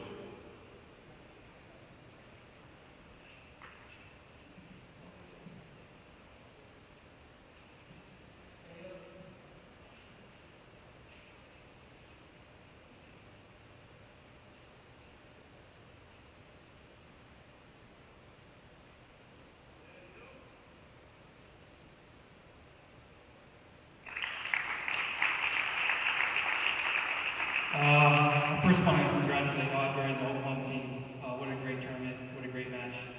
You really made us better today. Thank you for that. Hopefully made you better. It was an incredible match and very inspiring. I just want to thank my team, coaching staff. You guys just make me proud every single day. It's so exciting and just enlightening to coach you guys. Really special. It's special to be here, special to be in Madison. This is where we've been here many, many years. Madison, Wisconsin is very home, to us. We love it here. We've had some good memories. We've had some okay memories, but the hospitality that we are treated is incredible. It's first rate. We can't thank Wisconsin and the town of Madison enough. I want to thank the ITA, obviously all the officials and Andrew and obviously the whole ITA staff. Just an incredible tournament. We love it. We've had success here, but we just love the atmosphere that it brings. So thank you so much. Congratulations, Tar Heels. Go Heels.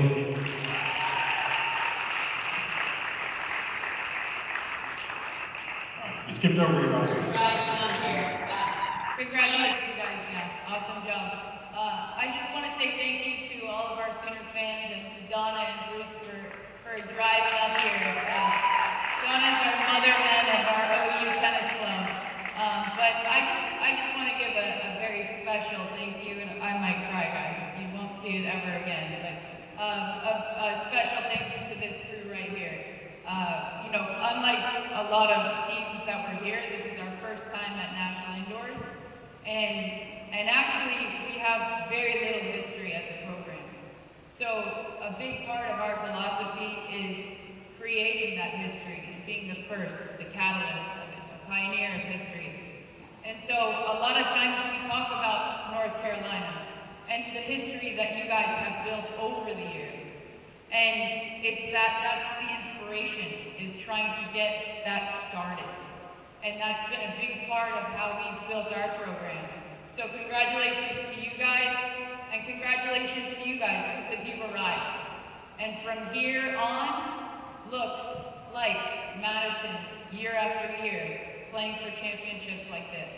And it comes with hard work, it comes with dedication, and it comes with changing the face of college tennis as a whole. We are nasty to play, and we won't change that. And that's who we are to the core. So, Boomer Sooner, guys.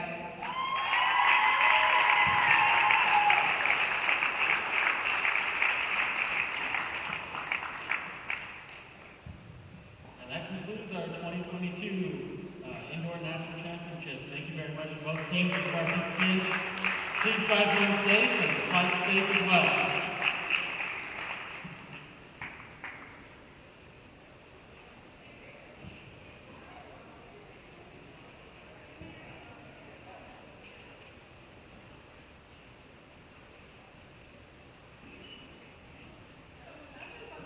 Well, fantastic championship here. In Madison all weekend long. And On behalf of Alex, I extend my thank you to the ITA as well as the University of Wisconsin, their athletic department, for making us feel comfortable and at home stadium.